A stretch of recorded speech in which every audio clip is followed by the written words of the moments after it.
My name is Audrey, 33 years old, and I'm a logistics officer in the United States Army. I came home early from my deployment to surprise my husband for Christmas, only to find my 6-year-old daughter shivering alone in a blizzard. When she told me Daddy put her outside so his assistant could help him decorate the tree, I looked through the window and saw them kissing. I did not break the door down. Instead, I picked up my little girl and walked away in silence. They had no idea they had just declared war on a woman with $1 billion secret. Before I continue this story, let me know where you are watching from in the comments below. Hit like and subscribe if you have ever had to stand up to people who tried to destroy you. The Chicago wind howled as my taxi pulled up to the suburban house. It was Christmas Eve and the snow was falling thick. I paid the driver, grabbed my duffel bag, and stepped into the freezing night, still wearing my combat uniform. I had secured an early leave from my base in Germany, planning to surprise my husband Derek and our daughter Lily. I walked up the driveway, my boots crunching softly against the fresh snow. As I approached the porch, my heart stopped. Sitting on the top step, huddled against the front door, was a tiny figure. It was Lily. She was wearing nothing but a thin autumn jacket over her pajamas, clutching her stuffed bear to her chest. She was shivering violently, her lips tinged with blue. I dropped my bag and sprinted up the steps, falling to my knees beside her. I pulled her into my arms, feeling the ice-cold temperature of her skin. "Lily, baby, what are you doing out here?" I asked, my voice shaking with terror and rage. She looked up at me, her big brown eyes filled with tears freezing on her cheeks. "Daddy said I was in the way," she whispered, her teeth chattering so hard she could barely speak. "Brittany is helping him put the star on the tree." The name hit me like a physical blow. Brittany was Derek's 26-year-old executive assistant. I pulled off my heavy army coat and wrapped it tightly around Lily's frail body, rubbing her arms to generate heat. "Stay right here, sweetheart," I murmured. I stood up and walked over to the large bay window looking into our living room. The scene unfolding inside burned into my brain. The fireplace was roaring, casting a warm glow over the room. The Christmas tree was perfectly decorated. Standing right in front of it was Derek, my husband of 8 years. He was holding Brittany by the waist, pulling her close and kissing her deeply. She had her arms wrapped around his neck, laughing as she playfully adjusted a piece of tinsel on his shirt. Every instinct in my body screamed at me to kick the front door open and tear that living room apart. I wanted to drag him out into the snow and make him feel the freezing cold he had subjected our child to. But military discipline is a powerful thing. It teaches you to assess the battlefield, control your emotions, and strike only when you have guaranteed maximum damage. Standing in the freezing snow, staring at my husband with another woman, I realized this was not a sudden mistake. This was a calculated replacement. He had used my deployment as an opportunity to move his mistress into my home. He had prioritized playing house over the survival of our 6-year-old daughter. I took a deep breath, letting the white-hot rage solidify into absolute ice. I walked back to the steps and picked Lily up, wrapping her securely in my coat. I did not knock. I did not yell. I just held her tight.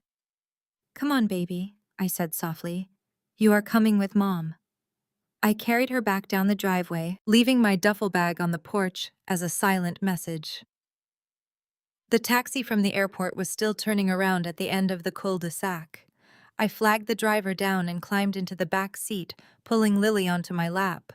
"Turn the heat all the way up, please," I told the driver. "We need to get out of here." As the cab pulled away from the house, moving slowly through the snowdrifts, my phone buzzed. I pulled it out and saw a text message from Derek. My eyes scanned the screen, absorbing the sheer audacity of his words. "Since you are ignoring my calls from base, read this instead. I have filed for divorce and I am seeking sole custody of Lily. My mother owns this house, so do not even think about coming back here when your deployment is over. You are a terrible mother anyway, abandoning your family to play soldier. Do not contact me again unless it is through my lawyer." I stared at the message, processing the reality of his delusion. He was accusing me of being a terrible mother, while his own daughter was locked outside in a blizzard. He was threatening me with his mother's ownership of the house, a house Patricia constantly bragged about buying, to save me from what she called military poverty. They thought they held all the cards. They thought they could discard me because they believed I was just a financially dependent logistics officer who relied on their family wealth. I wrapped my arms around Lily, feeling her finally stop shivering as warm air filled the back seat. I pulled up my banking app, looking at the portfolio I had never told Derek about. The private trust my late father had left me. They had absolutely no idea who they were dealing with. I would very soon destroy them all entirely. I leaned forward and tapped the plastic partition of the taxi. "Take us to the Waldorf instead," I told the driver. He glanced in the rearview mirror, raising an eyebrow at my snow-dampened combat uniform and the shivering child in my arms, but he simply nodded and changed lanes. Lily fell asleep against my chest, her breathing finally evening out as the heat of the cab worked its magic.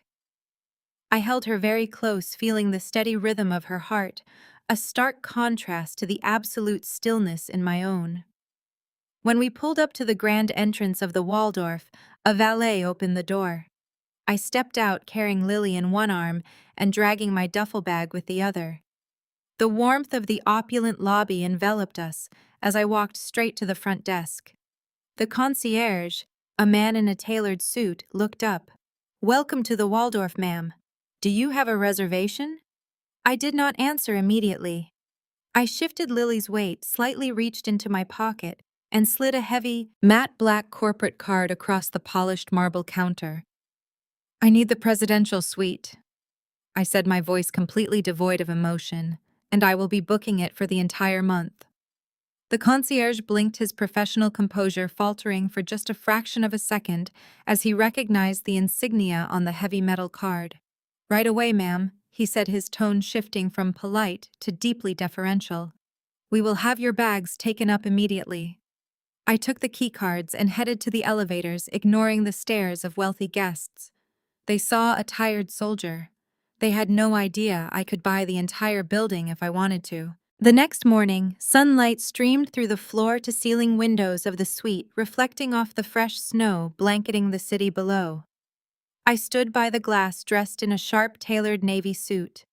The military fatigues were packed away. Today required a different kind of armor.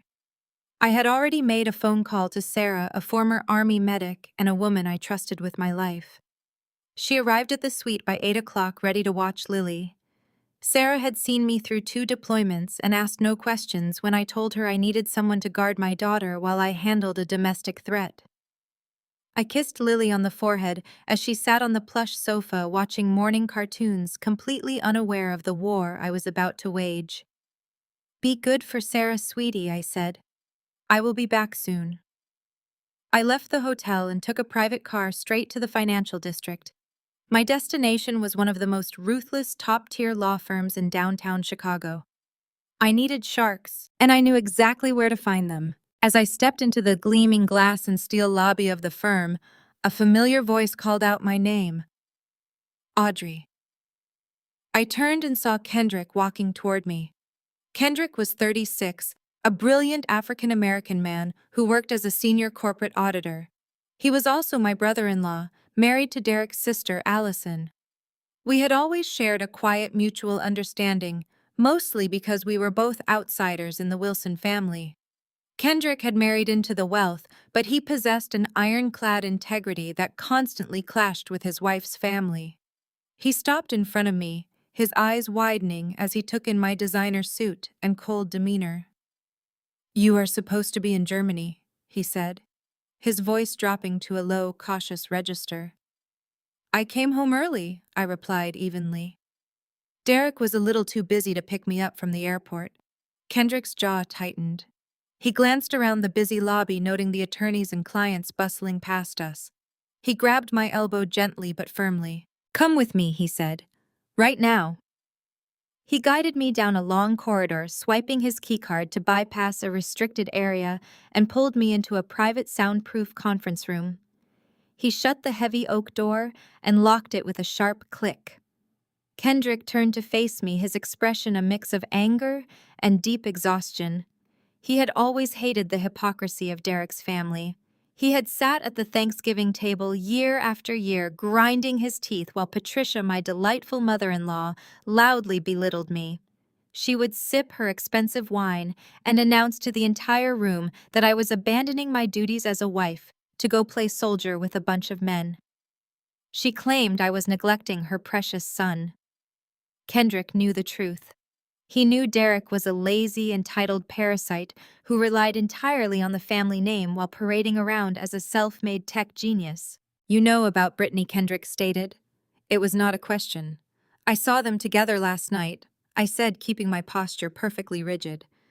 Lily was locked outside on the porch in the freezing snow so she would not interrupt their decorating. "I am here to secure representation and strip him down to the bone." Kendrick let out a heavy breath, running a hand over his face. He walked over to his briefcase, which was sitting on the polished mahogany table, and unlatched it. "I have been auditing his tech startup for the upcoming merger, Audrey." He pulled out a massive, thick financial ledger and slammed it down onto the table. The sound echoed like a gunshot in the quiet room. "Derek did not just file for divorce and try to kick you out of the house." I stepped forward, looking down at the ledger. "He has been draining your joint accounts for 6 months, Kendrick said, his voice hard with suppressed rage. "Every single deployment paycheck you deposited, every combat pay bonus, he siphoned it all out. I found the paper trail this morning. He used your money to buy Brittany a $50,000 ring." I stared at the thick ledger on the polished mahogany table. The numbers blurred for a fraction of a second before my training kicked in, sharpening my focus. Kendrick opened the file and began pointing to specific line items. It was all there in stark black and white. Derek had systematically drained our joint savings, our emergency fund, and the investment accounts I had built using my deployment pay. Each withdrawal was timed perfectly with my missions overseas. While I was coordinating supply drops in hazardous zones, my husband was routing thousands of dollars to a shell account. Kendrick traced his pen down the column, stopping at a massive transfer initiated just 3 weeks ago. That was the $50,000. He used it to purchase a custom diamond ring from a high-end jeweler downtown. The paperwork lists Brittany as the recipient. He even paid for expedited shipping. The sheer audacity of it left a metallic taste in my mouth. I had spent the last 8 years living frugally, saving every combat pay bonus to ensure Lily had a secure future. Derek had taken that security and placed it on his assistant's finger. I looked up at Kendrick. "He is a fool if he thinks I will walk away and let him keep a single cent. He is not acting alone." Audrey, Kendrick warned, his expression grim. He closed the ledger and leaned back in his leather chair. "Derek hired Harrison and Vance yesterday. They are the most aggressive divorce litigators in Chicago. Derek cannot afford their retainer on his own, especially not after sinking your savings into that ring and his failing tech startup. Patricia is funding his entire legal team." Hearing my mother-in-law's name made my jaw tighten. Patricia had always viewed me as a threat. I was not the compliant, dependent housewife she wanted for her son. Kendrick pulled a legal notice from his briefcase and slid it toward me. It was a preliminary filing for emergency custody and exclusive use of the marital residence. "Patricia is already weaponizing your military service," Kendrick explained. "Her lawyers are building a narrative that you are a negligent absentee mother who chose to play soldier instead of raising her child. They are arguing that your deployments create an unstable environment for Lily. Derek is petitioning for full physical and legal custody, claiming he has been the sole provider and primary caregiver." I felt a cold, sharp anger radiating through my chest. Derek had spent the last 6 months sleeping with his assistant while I was serving my country, yet they were painting me as the negligent parent. Kendrick pointed to the second page of the document. "It gets worse. Patricia is officially claiming ownership of the suburban house you and Derek live in. She intends to serve you with an eviction notice by the end of the week. Her lawyers state that she holds the deed and solely permits Derek to reside there. Since you are facing a divorce, she is demanding you vacate the premises immediately. She wants to ensure you have nowhere to take Lily, making it easier for a judge to grant Derek emergency custody." I read the legal jargon on the page, feeling a sudden urge to laugh. The sound that escaped my throat was a bitter, hollow scoff. "Patricia has been bragging at the country club for 5 years that she bought us that house to save me from military poverty." I tossed the document back onto the table. Every holiday dinner, every social event, she made sure to tell her wealthy friends how she rescued her son from a life of financial struggle because he married a girl who chose public service over a real career. She paraded that house around as her ultimate act of maternal charity. Kendrick nodded, his face tight with disgust.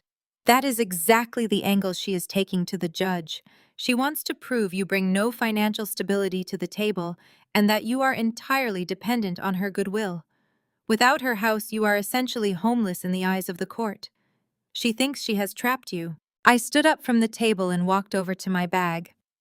I unzipped the side compartment and pulled out my leather briefcase.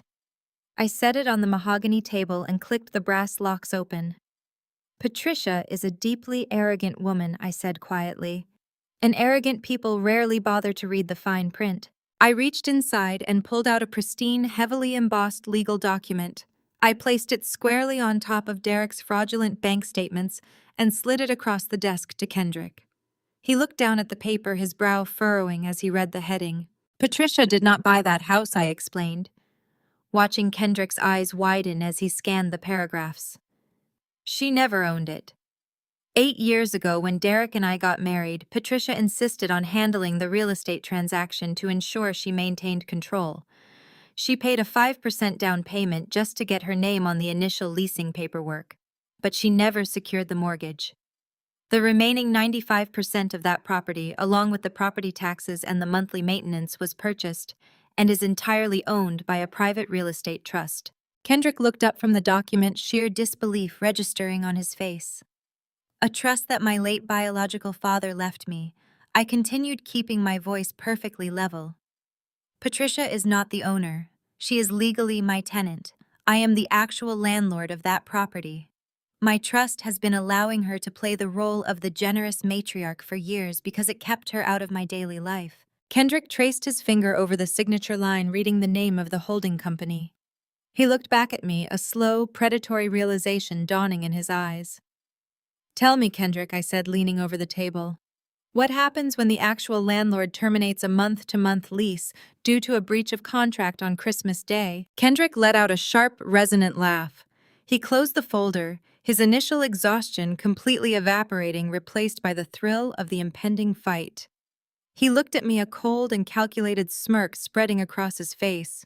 We go to war, Captain. The icy wind sweeping off Lake Michigan rattled the heavy glass doors of the exclusive jewelry boutique on Michigan Avenue, but inside the atmosphere was warm, fragrant with expensive perfume, and dripping with quiet luxury. Derek and Brittany sat on plush velvet stools at the VIP counter, completely insulated from the freezing reality they had left my daughter to face the night before. They were sipping complimentary champagne from crystal flutes, leaning into each other as the sales clerk carefully arranged a breathtaking diamond necklace on a black velvet display pad. Brittany touched her collarbone, giggling as Derek whispered something in her ear. They looked like the perfect picture of corporate success and new romance. That illusion shattered the moment the clerk returned from the back room. The polite, practiced smile had vanished from the clerk's face, replaced by an expression of deep professional discomfort. She placed a small silver tray on the glass counter, leaving Derek's platinum credit card sitting alone in the center. I am incredibly sorry, sir, the clerk said, keeping her voice low, to avoid drawing the attention of other wealthy patrons. The transaction did not go through. Your card has been declined. Derek slammed his champagne flute onto the counter, splashing expensive liquid across the polished glass. Declined. That is impossible. Try it again. You obviously entered the security code wrong. I have millions in my accounts. Do you have any idea who you are dealing with? I am the CEO of a major tech firm. Run the card again now. The clerk stepped back, her hands raised defensively. I assure you, sir, I ran it 3 times. The bank placed a hard freeze on the account. I can offer to call our merchant services, or if you have another method of payment. Derek stood up, his face flushing a furious shade of red.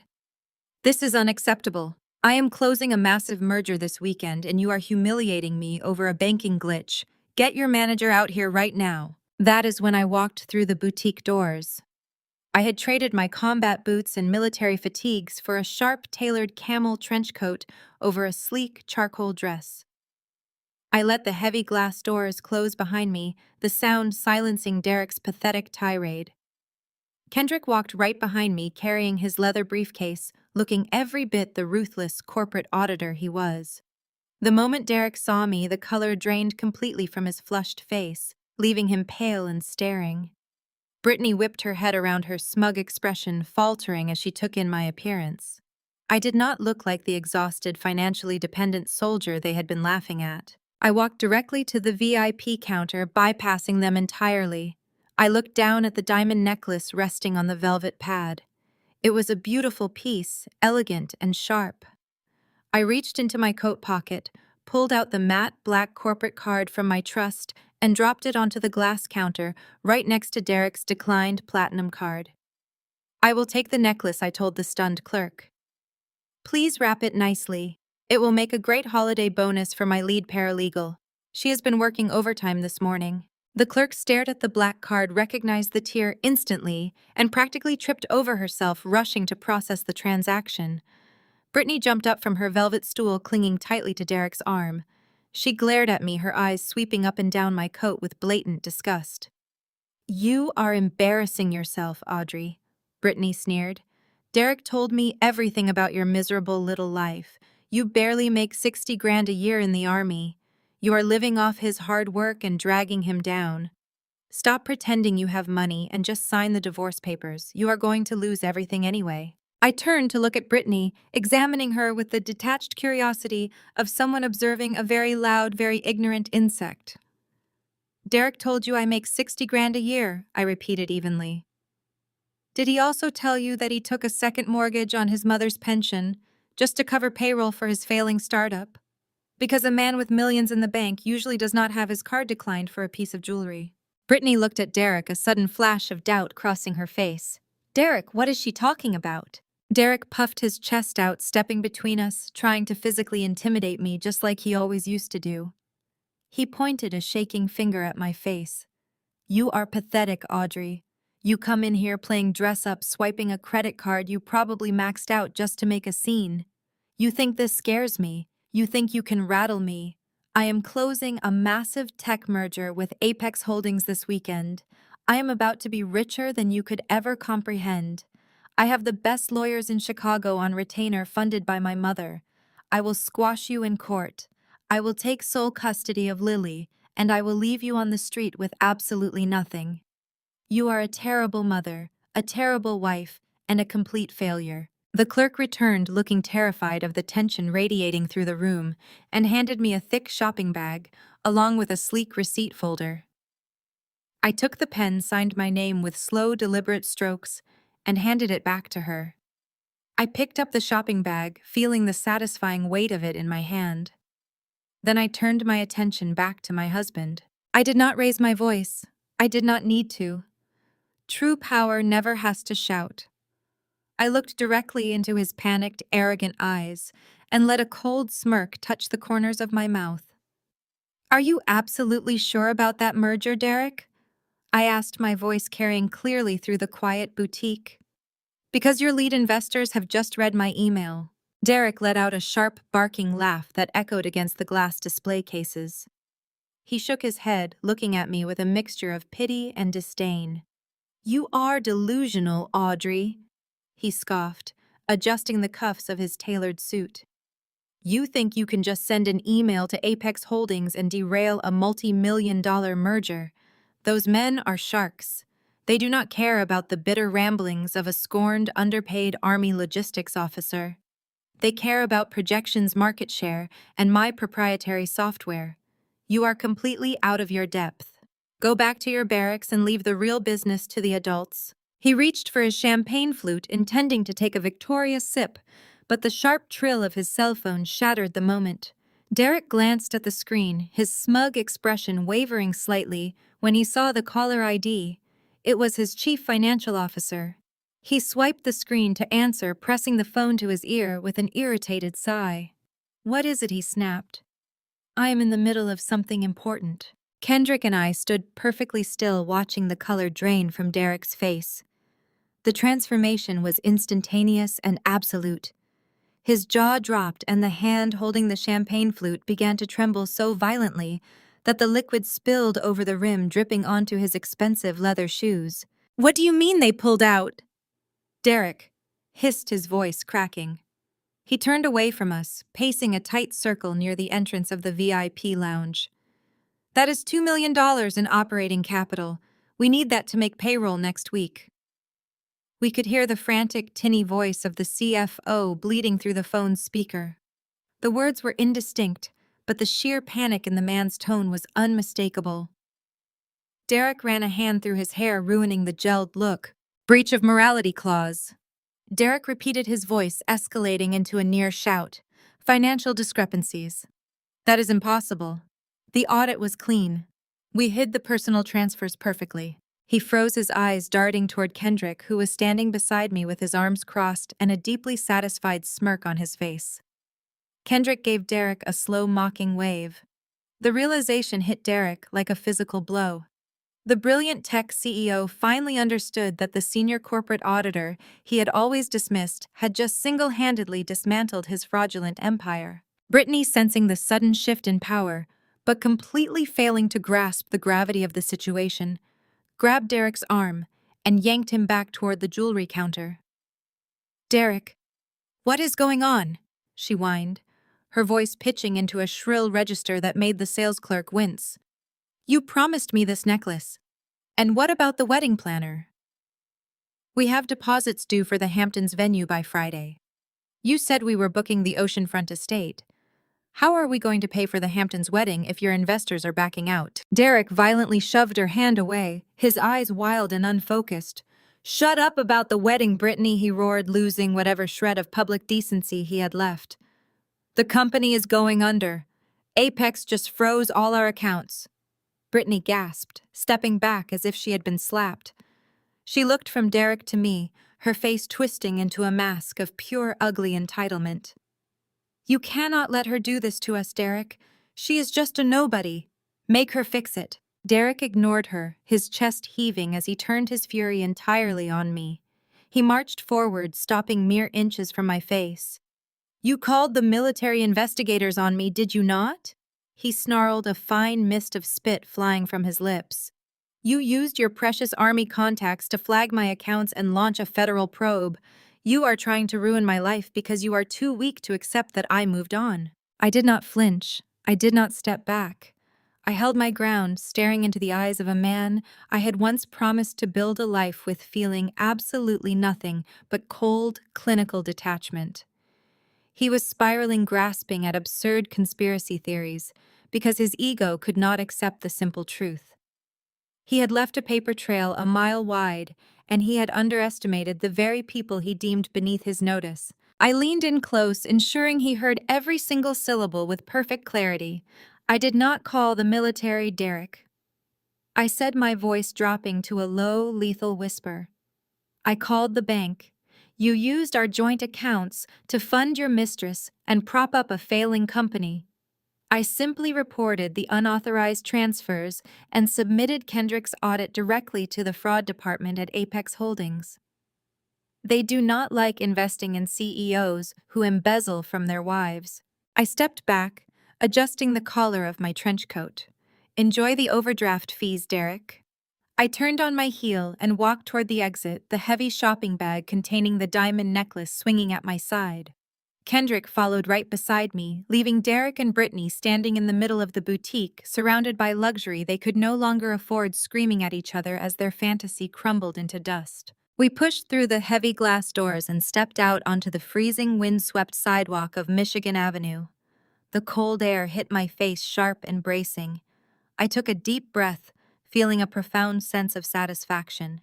Kendrick stopped beside me, reaching into his coat pocket to retrieve his buzzing phone. As he looked at the glowing screen, his confident posture faltered. He stopped dead in the middle of the sidewalk, the satisfied smirk vanishing from his face instantly. He looked up at me, his eyes wide with a sudden genuine urgency. "Audrey," he said, his voice tense and very clipped. "Patricia just found out exactly where you are staying right this minute. She is in the Waldorf lobby now." The heavy revolving doors of the Waldorf parted, letting in a blast of freezing Chicago wind alongside Kendrick and me. The warmth of the lobby usually offered an immediate sanctuary, but today, the atmosphere was thick with a highly toxic energy. Standing directly in front of the marble concierge desk was Patricia. She was wrapped in an oversized mink coat, her designer handbag clutched like a weapon, and she was screaming at the top of her lungs. Her shrill voice echoed off the vaulted ceilings, drawing stares from wealthy patrons and hotel staff alike.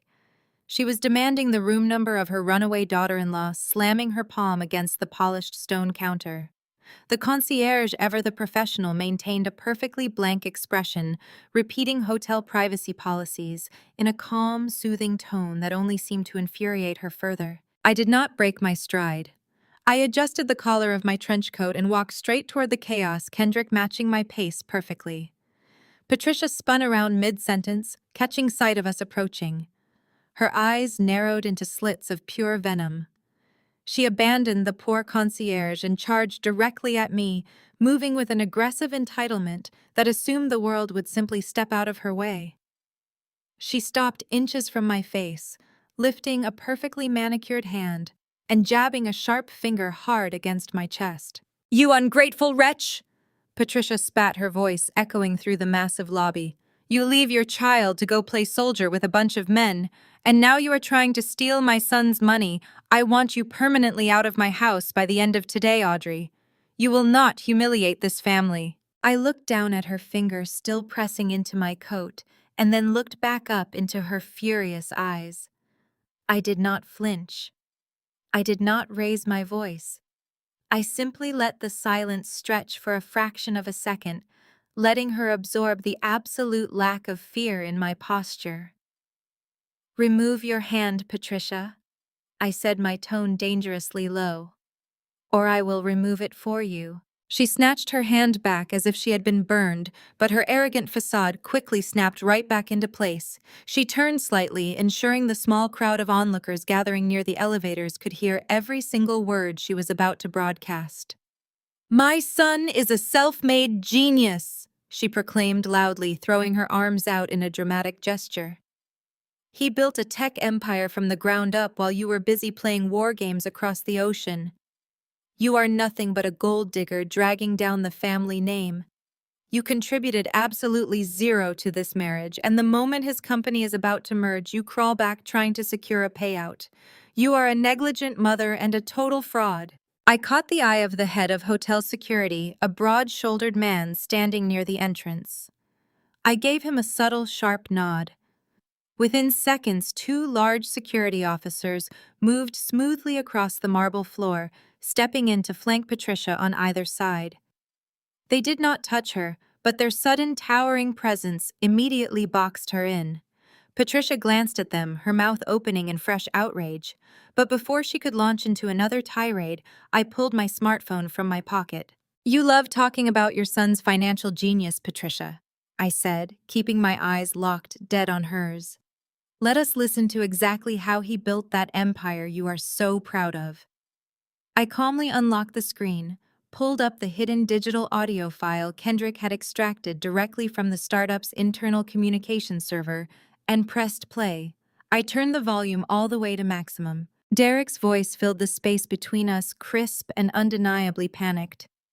"I do not care what the penalties are," Derek's voice stated on the recording. "Just authorize the high-risk bridge loan, put the entire principal against my mother's retirement pension. Yes, all of it. I have the power of attorney paperwork on file. Just forge the secondary signature if you have to. If this merger does not go through, I am completely bankrupt. Just do it before the bank notices the overdrafts." I paused the recording and slipped the phone back into my pocket. The silence in the lobby was deafening, the color completely drained from Patricia's face, leaving her perfectly applied makeup looking like a mask painted on a ghost. Her mouth opened and closed twice before any sound actually came out. She looked at Kendrick, who was watching her with a stoic, unyielding expression, and then back at me. She was staring down the barrel of total financial ruin, hearing the undeniable proof that her golden child had secretly mortgaged her entire future just to cover his tracks. But Patricia was a creature of absolute delusion. Admitting defeat meant admitting I was right, and her pride would never allow that reality to exist. She straightened her spine, gripping her designer handbag so tightly her knuckles turned a stark, alarming white. She lifted her chin, refusing to break character, even as her entire world burned down around her. "He is borrowing it," Patricia declared, her voice shaky but desperately defiant. "It is a temporary transfer. He will double that money at his $10 million merger party on Christmas Eve.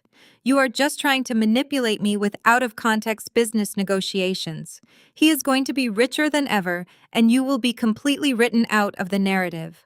I looked at the woman who had tormented me for 8 years, seeing her not as a powerful matriarch, but as a pathetic enabler holding on to a sinking ship. I let a cold, genuine smile spread across my face. "Is that right?" I replied calmly, my voice dropping to a smooth, chilling register. "Send me an exclusive invite. I would certainly not miss it for anything." We left Patricia standing motionless in the luxurious hotel lobby, her furious expression permanently frozen into a tight mask of pure, undisguised terror. I did not look back once. The polished brass elevator doors smoothly slid shut, completely sealing away the pathetic sound of her frantic, shallow breathing. The fast ride up to the exclusive penthouse level was perfectly silent, the low hum of the mahogany-paneled cab, the only discernible sound. I swiped my keycard firmly, pushing open the heavy double doors of my presidential suite. The sprawling, elegant space had been entirely transformed from a quiet sanctuary of luxury into a clinical, hyper-focused war room. The massive mahogany dining table was completely buried under disorganized stacks of sensitive financial documents, monthly bank statements, and hundreds of printed emails. Bright afternoon sunlight poured directly through the towering floor-to-ceiling windows, catching the small dust motes actively dancing above Derek's entire financial life, now laid bare in black and white ink. Kendrick immediately dropped his heavy leather briefcase onto a plush armchair and tiredly loosened his silk tie. He carefully spread a large, detailed blueprint of the tech startup's complex corporate structure across the center of the table, securely weighting the curling corners down with heavy crystal tumblers. We had spent the last 48 hours ruthlessly tearing Derek's proprietary software business apart, line by line, discovering exactly how fragile his fake empire truly was. I unbuttoned my heavy trench coat, letting it fall. Just as I leaned over the table to circle a suspicious wire transfer from Derek's offshore holding company, my cell phone vibrated violently against the glass tabletop. I quickly picked it up. Instead, a bright photograph illuminated the screen. It was a message from Brittany. She had sent a high-resolution selfie taken in front of an ornate gilded mirror inside an exclusive bridal boutique. She was wearing a sprawling, heavily beaded wedding gown that screamed desperate opulence. The price tag, conspicuously visible dangling from the sleeve, read $15,000. She was grinning widely, holding up her left hand to showcase the bare ring finger, her eyes practically gleaming with smug victory.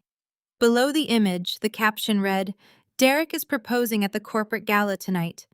Cannot wait to be the real Mrs." I stared at the screen, letting a sharp, humorless exhale escape my lips. She was completely oblivious to the financial apocalypse accelerating toward her. I tossed the phone onto the table, letting it slide directly over a stack of Derek's declined credit card statements. Kendrick glanced at the glowing screen, reading the caption, before shaking his head in absolute disbelief. "The sheer audacity is almost impressive," Kendrick muttered, tapping his pen against a thick stack of spreadsheets. He reached across the table and pulled up the final layer of Derek's corporate filings on his laptop. He turned the screen toward me, highlighting a series of highlighted bar graphs and user acquisition charts. "Look at this, Audrey. Derek did not just embezzle personal funds to buy expensive jewelry or fund a lavish lifestyle.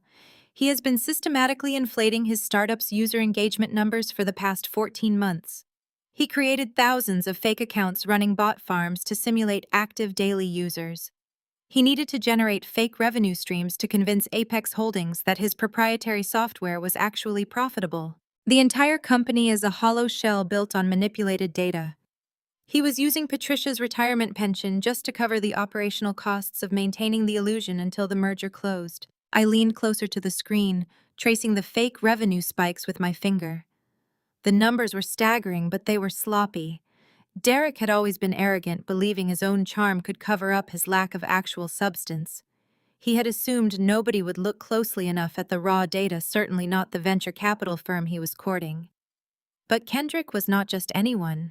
He was a forensic auditor who lived for uncovering buried lies, exposing every hidden transaction and fraudulent entry with absolute precision. He found the gaps instantly.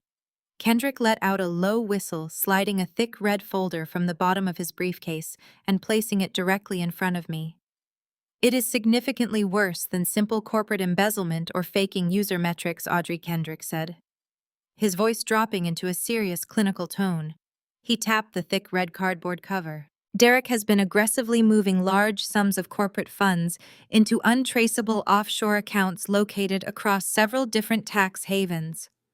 He was trying to systematically bleed the company dry and hide the assets from the upcoming divorce proceedings so you could not touch a single dime. But he got exceptionally careless. The routing numbers flagged multiple international banking alerts across federal databases. It is federal tax fraud, plain and simple. The Internal Revenue Service is already sniffing around his shell companies.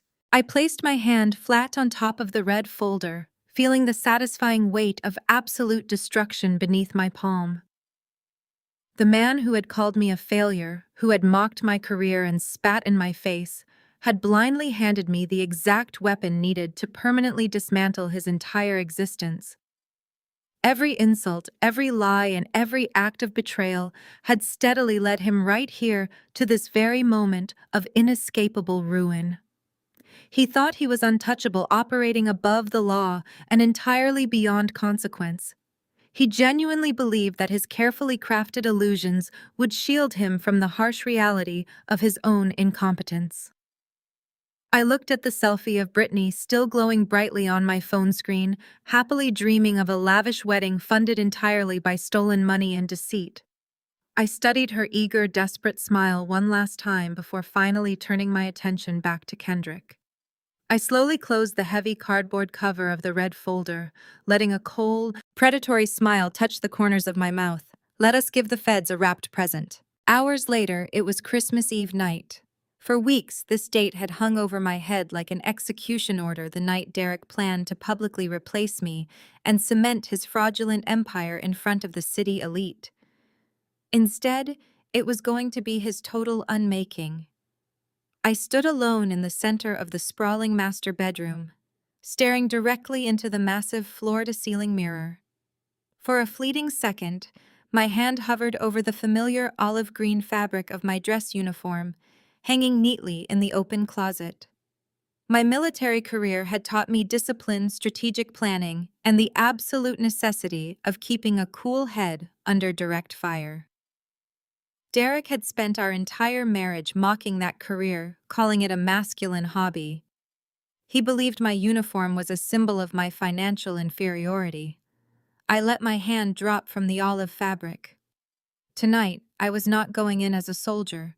I was going in as the executioner. I turned away from the closet and stepped toward the bed where a garment bag from a private European atelier lay open. I slipped into a breathtaking custom-tailored crimson haute couture gown. The heavy silk glided over my skin, falling into a flawless, sculpted silhouette that commanded absolute attention. It was a dress designed to completely dominate a room. I smoothed the fabric over my hips, feeling a profound psychological shift take hold. This was not the exhausted, financially dependent woman Derek thought he had discarded. I walked over to the velvet-lined jewelry box resting on the vanity. I lifted the lid and carefully withdrew a pair of flawless antique diamond drop earrings. They caught the ambient light, throwing brilliant fractures of prismatic color across the walls. These were heirloom pieces passed down through my grandfather's private estate. For years, my in-laws had assumed I could never afford anything beyond cubic zirconia. They had no idea that a single one of these stones was worth more than the entire down payment on their pretentious suburban mansion. I fastened the heavy diamonds to my ears, the cold metal pressing against my skin. They felt undeniably powerful. As a final touch, I picked up a sleek, structured designer clutch from the vanity. Beside it sat a small, subdued military lapel pin, the insignia of my logistics unit. I picked up the small piece of metal, rubbing my thumb over the raised emblem. Derek had always underestimated logistics. He did not understand that wars are actually won by the people who control the supply lines, the people who map out the entire battlefield long before the first shot is ever fired. My military career was not a distraction from the real world. It was the ultimate training ground for dismantling a fraudulent tech CEO. I clipped the subdued pin securely to the strap of the designer clutch. It sat there, a quiet, unyielding reminder of my discipline, my inner strength, and the very career my arrogant husband had foolishly mocked. I left the bedroom and walked softly down the plush carpeted hallway toward the secondary suite. The door was cracked open, revealing a warm, dimly lit room. My daughter Lily was fast asleep, her small chest rising and falling in a steady, peaceful rhythm. I stepped into the room and leaned over the bed, pressing a soft, lingering kiss to her warm forehead. I straightened up and looked toward the corner of the room where a highly trained private security contractor sat quietly in a leather armchair. The guard gave me a sharp, respectful nod. I knew Lily was in the safest possible hands. I stepped back out into the main living area. Standing near the entrance was Kendrick, dressed in a remarkably sharp, impeccably tailored black tuxedo. He held out a sleek, matte black tablet containing all the undeniable evidence of Derek's federal crimes. "Ready to burn the house down?" he asked. I adjusted my designer clutch. Time to march. The grand ballroom of the premier Chicago hotel was a masterclass in excessive, desperate opulence. Thousands of multifaceted crystals dripped from the vaulted ceiling, catching the light and casting fractured rainbows across the cavernous room. Massive arrangements of white orchids and hydrangeas towered over the meticulously decorated tables, choking the air with their heavy, sweet fragrance. The room was packed shoulder to shoulder with the city's elite investors, venture capitalists and industry titans, all sipping top-tier champagne and waiting for the historic announcement. On the raised main stage, standing under a blinding white spotlight, was Derek. He looked every inch the conquering hero, in a bespoke tuxedo, holding a silver microphone with practiced ease. Brittany clung tightly to his free arm, gleaming in her $15,000 beaded gown, displaying her bare ring finger to the front row. Derek paced the stage, his chest puffed out with arrogant pride. "Building a tech empire is not for the faint of heart," he projected into the microphone, his voice echoing off the marble walls. "I stand before you tonight as a self-made titan, a man who saw the future and seized it with both hands. But I did not do it entirely alone. I want to publicly thank my mother, Patricia, whose unwavering financial support and absolute belief in my genius provided the foundational bedrock for this massive merger. We are about to change the world." Right as the room erupted into polite, synchronized applause, the massive solid oak doors at the back of the ballroom swung open with a heavy, resounding thud. The sound instantly severed the applause, drawing every single eye toward the entrance. I stepped over the threshold, the rich silk of my custom-tailored crimson haute couture gown instantly commanding the attention of the entire room. The flawless heirloom diamond earrings caught the chandelier light, throwing brilliant sparks across my face. Beside me stood Kendrick, an immovable force in his sharp black tuxedo, holding the sleek black tablet like a loaded weapon. The silence that fell over the ballroom was absolute and suffocating. The clinking of crystal glasses ceased entirely. Then the whispers began slithering through the crowd like a venomous snake.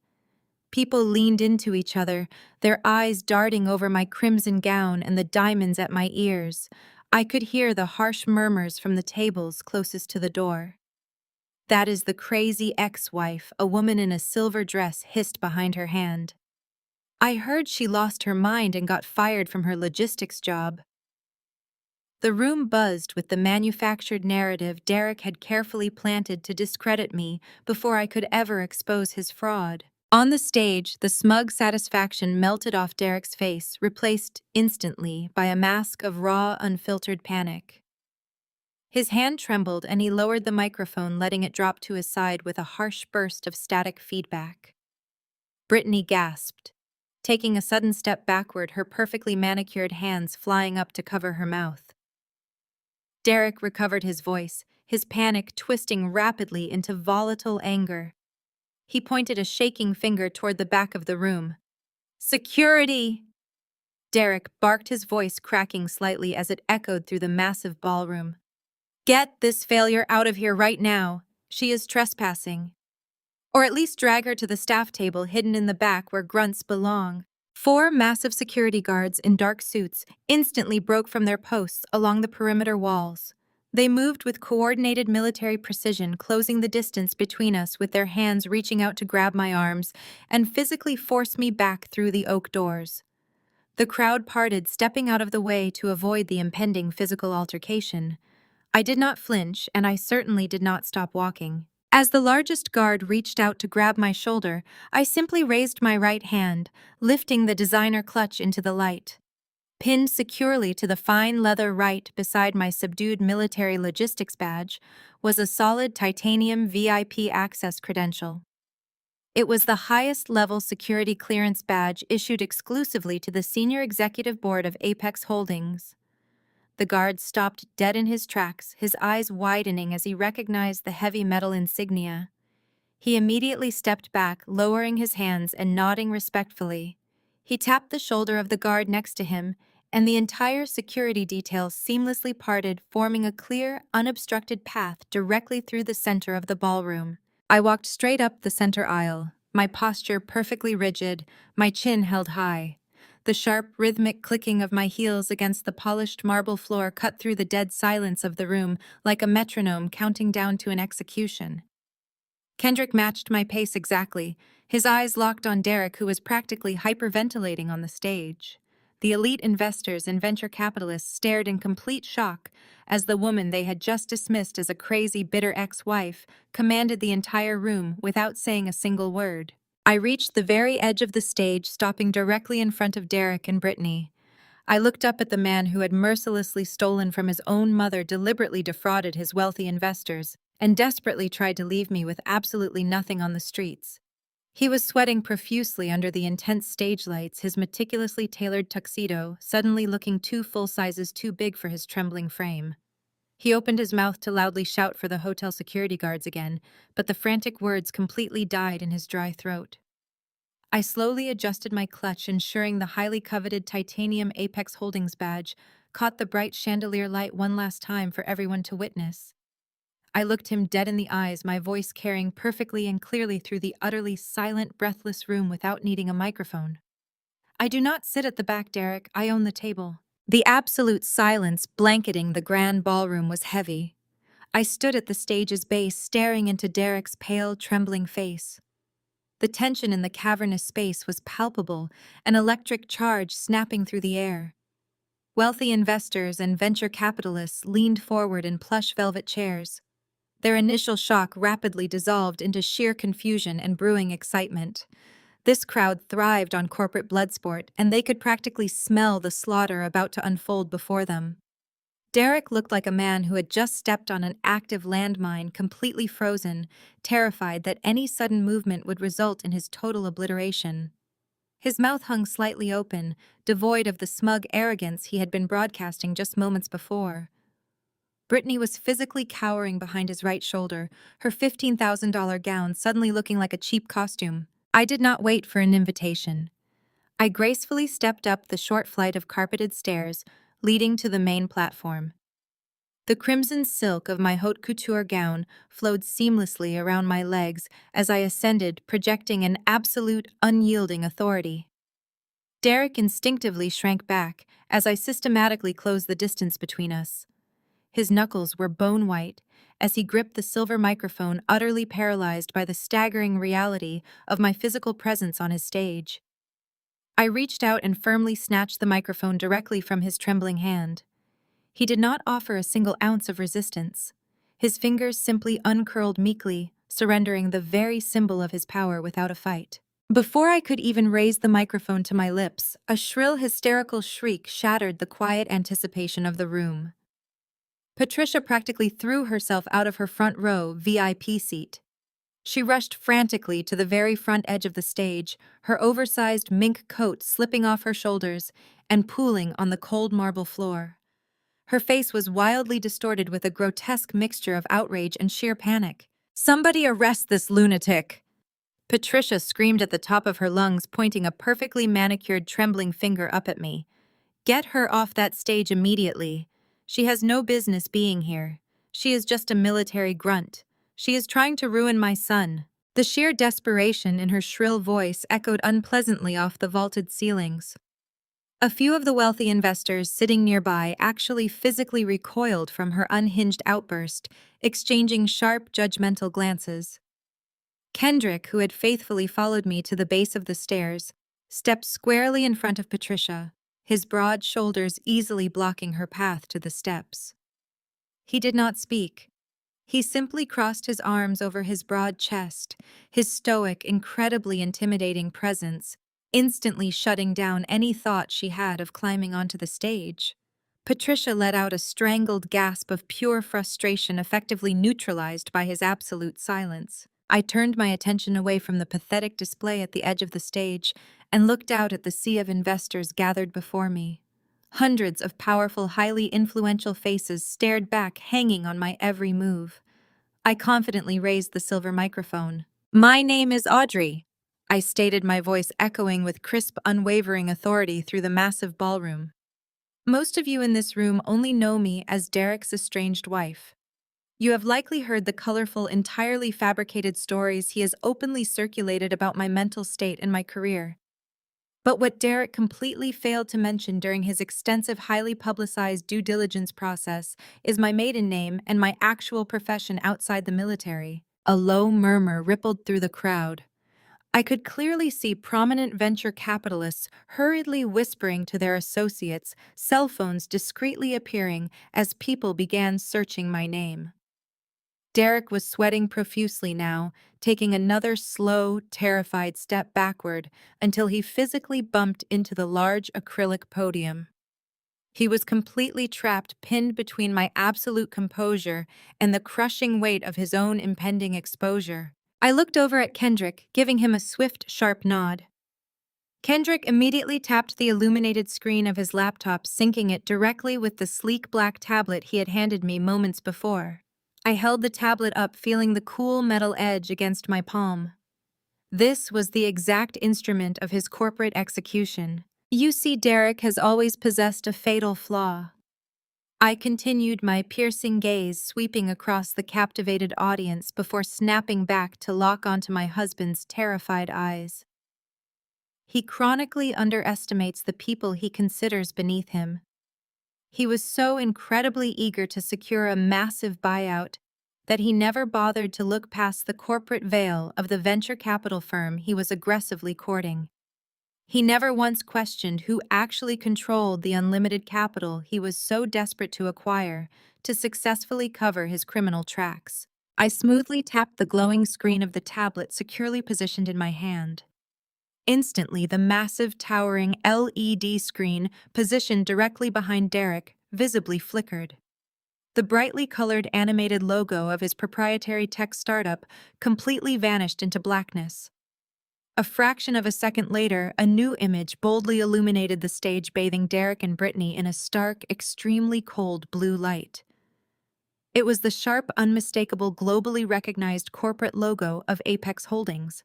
The collective gasp that instantly rose from the ballroom floor was absolute music to my ears. Patricia practically collapsed into an empty chair at the front table, her shaking hands flying up to firmly cover her face as the horrifying realization finally struck her. The financial illusion she had fiercely protected was entirely dead. I turned back to the microphone, delivering the final devastating blow with cold, calculated precision. "I am the sole heir to the founder's trust," I stated, my voice ringing out with absolute, undeniable finality. "And as of 3 years ago, I am the chairman of the board for Apex Holdings, the very company Derek is begging for a buyout tonight." Derek staggered backward as the massive logo of Apex Holdings illuminated the ballroom behind me. His heel caught the edge of a heavy microphone stand, and he stumbled hard, flailing wildly before he caught himself against the acrylic podium. The sheer force of the revelation drained the blood entirely from his face, leaving him looking like a cornered animal. Beside him, Brittany completely lost her grip on reality and her crystal champagne flute. The glass slipped from her manicured fingers and hit the polished stage floor, shattering into hundreds of glittering shards. The sharp crash echoed through the dead silence, loudly punctuating the total collapse of Derek's fabricated empire. Down in the front row, Patricia shattered the quiet. She practically lunged at the edge of the stage, her face twisted into a mask of unhinged denial. "You are lying!" Patricia screeched, her shrill voice breaking as she pointed at me. "You lived in my house. You begged us for everything. You are nothing but a pathetic gold digger trying to steal my son's success."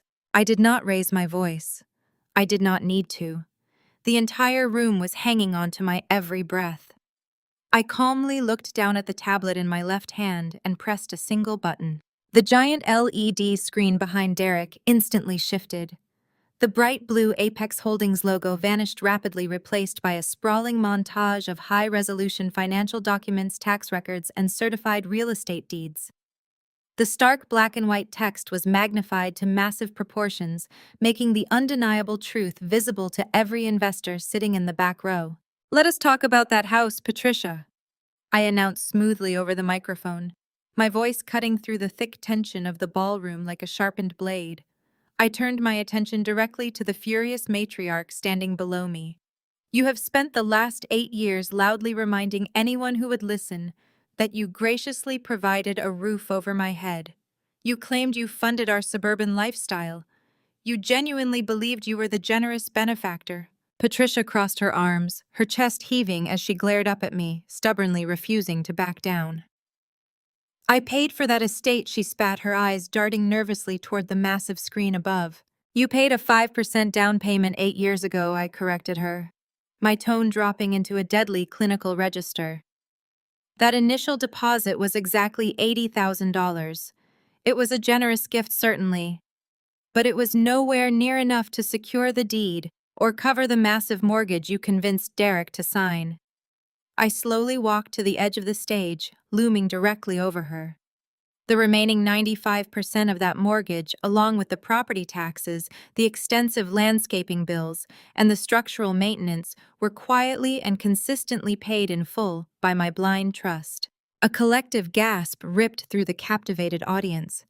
The wealthy investors eagerly leaned forward in their plush velvet chairs, their eyes frantically scanning the massive certified bank transfers displayed on the towering screen. The highlighted routing numbers matched the trust documents bearing my legal maiden name. I watched the realization hit the fascinated crowd.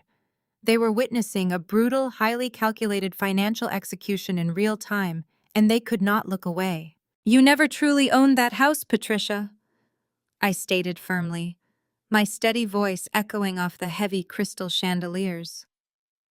"Your name was never on the final deed. My financial advisors explicitly structured the purchase agreement to protect my assets from Derek's notoriously reckless spending habits. We allowed you to publicly claim ownership to simply preserve your fragile ego and keep the family peace. But the cold, hard legal reality is far different." Patricia opened her mouth to scream another denial, but the words completely died in her throat. She slowly looked up at the towering screen, her panicked eyes locking onto the undeniable proof of her ultimate financial irrelevance. The official property deed was magnified in stark clarity, clearly listing my private holding company as the sole legal owner of the sprawling suburban estate. The color rapidly drained from her face, leaving her perfectly applied makeup looking stark and unnatural against her pale skin. She began to take short, shallow breaths, her hands trembling uncontrollably as she grasped the edge of the stage for physical support. "You are legally my tenant," I announced, letting the sheer weight of that statement settle heavily over the silent ballroom. You have been living in my property entirely subsidized by my wealth, while simultaneously treating me like an unwanted parasite. You mocked my military career, you insulted my intelligence, and you fiercely enabled your son's relentless emotional abuse. I tolerated your profound arrogance because I believed in maintaining a stable environment for my daughter. I took another step closer to the edge, my gaze turning completely merciless. Derek was still cowering behind the podium, completely paralyzed by the systematic destruction of his entire world. Brittany was openly weeping now, carefully stepping backward to avoid the jagged shards of broken glass scattered across the stage floor. But tolerance has absolute limits. I continued, locking my eyes entirely on Patricia's terrified face.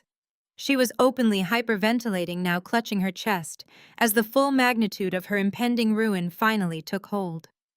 And you crossed that line the moment you compromised my child's safety. I lowered the microphone slightly, letting my voice drop to a cold, razor-sharp whisper that still managed to carry through the silent room.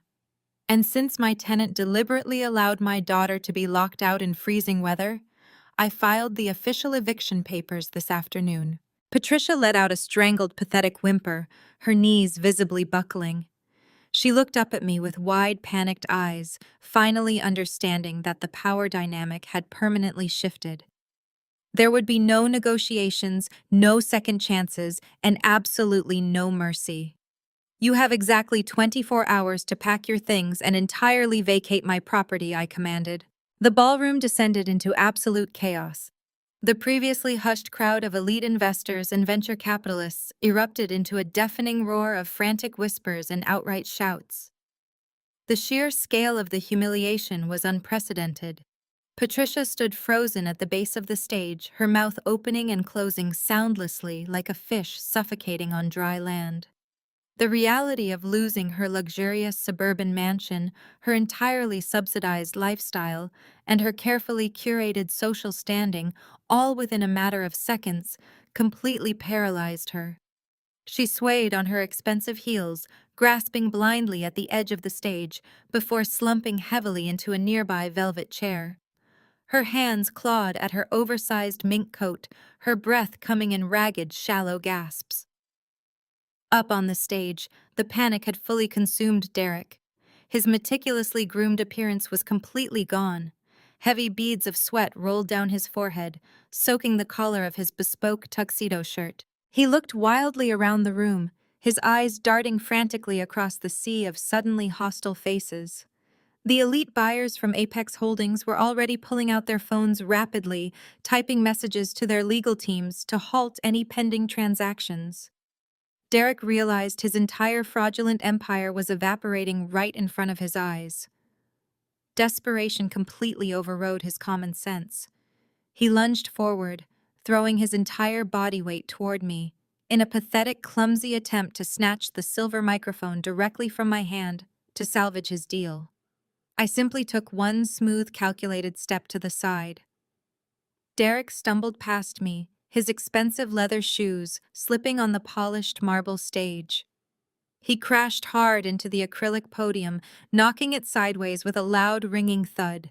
He frantically scrambled to his feet, ignoring the sharp pain in his knee, and turned back to face the outraged audience. He did not have a microphone, so he screamed at the top of his lungs, his voice cracking with sheer hysteria. "Do not listen to her!" Derek shouted to the crowd, his arms flailing wildly in the air. She is a bitter ex-wife trying to ruin a multi-million-dollar corporate merger. She is completely insane. She is just trying to destroy me because I am moving on with my life.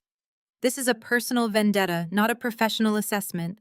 I watched him completely unravel my expression, remaining completely cold and unyielding. He turned desperately toward the front row, locking eyes with the senior acquisition partners from Apex Holdings. "My company is incredibly profitable." Derek begged, his voice reaching a fever pitch. "The numbers of my company are completely solid. The user base is growing exponentially every single quarter. Our proprietary software is going to revolutionize the entire industry. You have all seen the data. You have seen the engagement metrics. This woman is just angry and she is trying to manipulate you with fabricated documents." He was literally sweating through his expensive suit jacket, now his face a blotchy, uneven red. He looked over at Brittany for support, but she was busy backing away toward the emergency exit, desperately trying to distance herself from the sinking ship. The investors were not buying a single word of his frantic defense. They were seasoned sharks, and they could easily smell the thick metallic scent of corporate blood in the water. The massive LED screen behind us was still brightly displaying the undeniable certified bank records linking his mother's fraudulent lifestyle directly to my personal wealth. The illusion of his self-made success was thoroughly and permanently shattered. Before Derek could spin another desperate lie, heavy footsteps echoed firmly against the marble floor of the stage. Kendrick calmly stepped out from the shadows of the stage wings, walking with the undeniable authority of a man who held all the remaining cards. He moved with absolute precision. His sharp tuxedo perfectly pressed his posture completely rigid. He calmly adjusted his silk tie, his face completely devoid of any emotion. He stepped up and smoothly took the microphone from my hand. Down in the front row, Patricia suddenly looked up from her velvet chair. Her tear-streaked face immediately lit up with a sudden, desperate flash of misplaced hope. She had always approved of Kendrick, viewing him as a proper, wealthy gentleman who perfectly fit her twisted narrative of elite social status. She lunged forward again, gripping the edge of the stage with her manicured hands. Kendrick Patricia screamed, her voice shrill and commanding in horror. "What are you doing? Defend your family. Tell these people she is lying. Tell them Derek is a brilliant CEO. Fix this immediately." Kendrick looked directly down at his hysterical mother-in-law. He did not blink.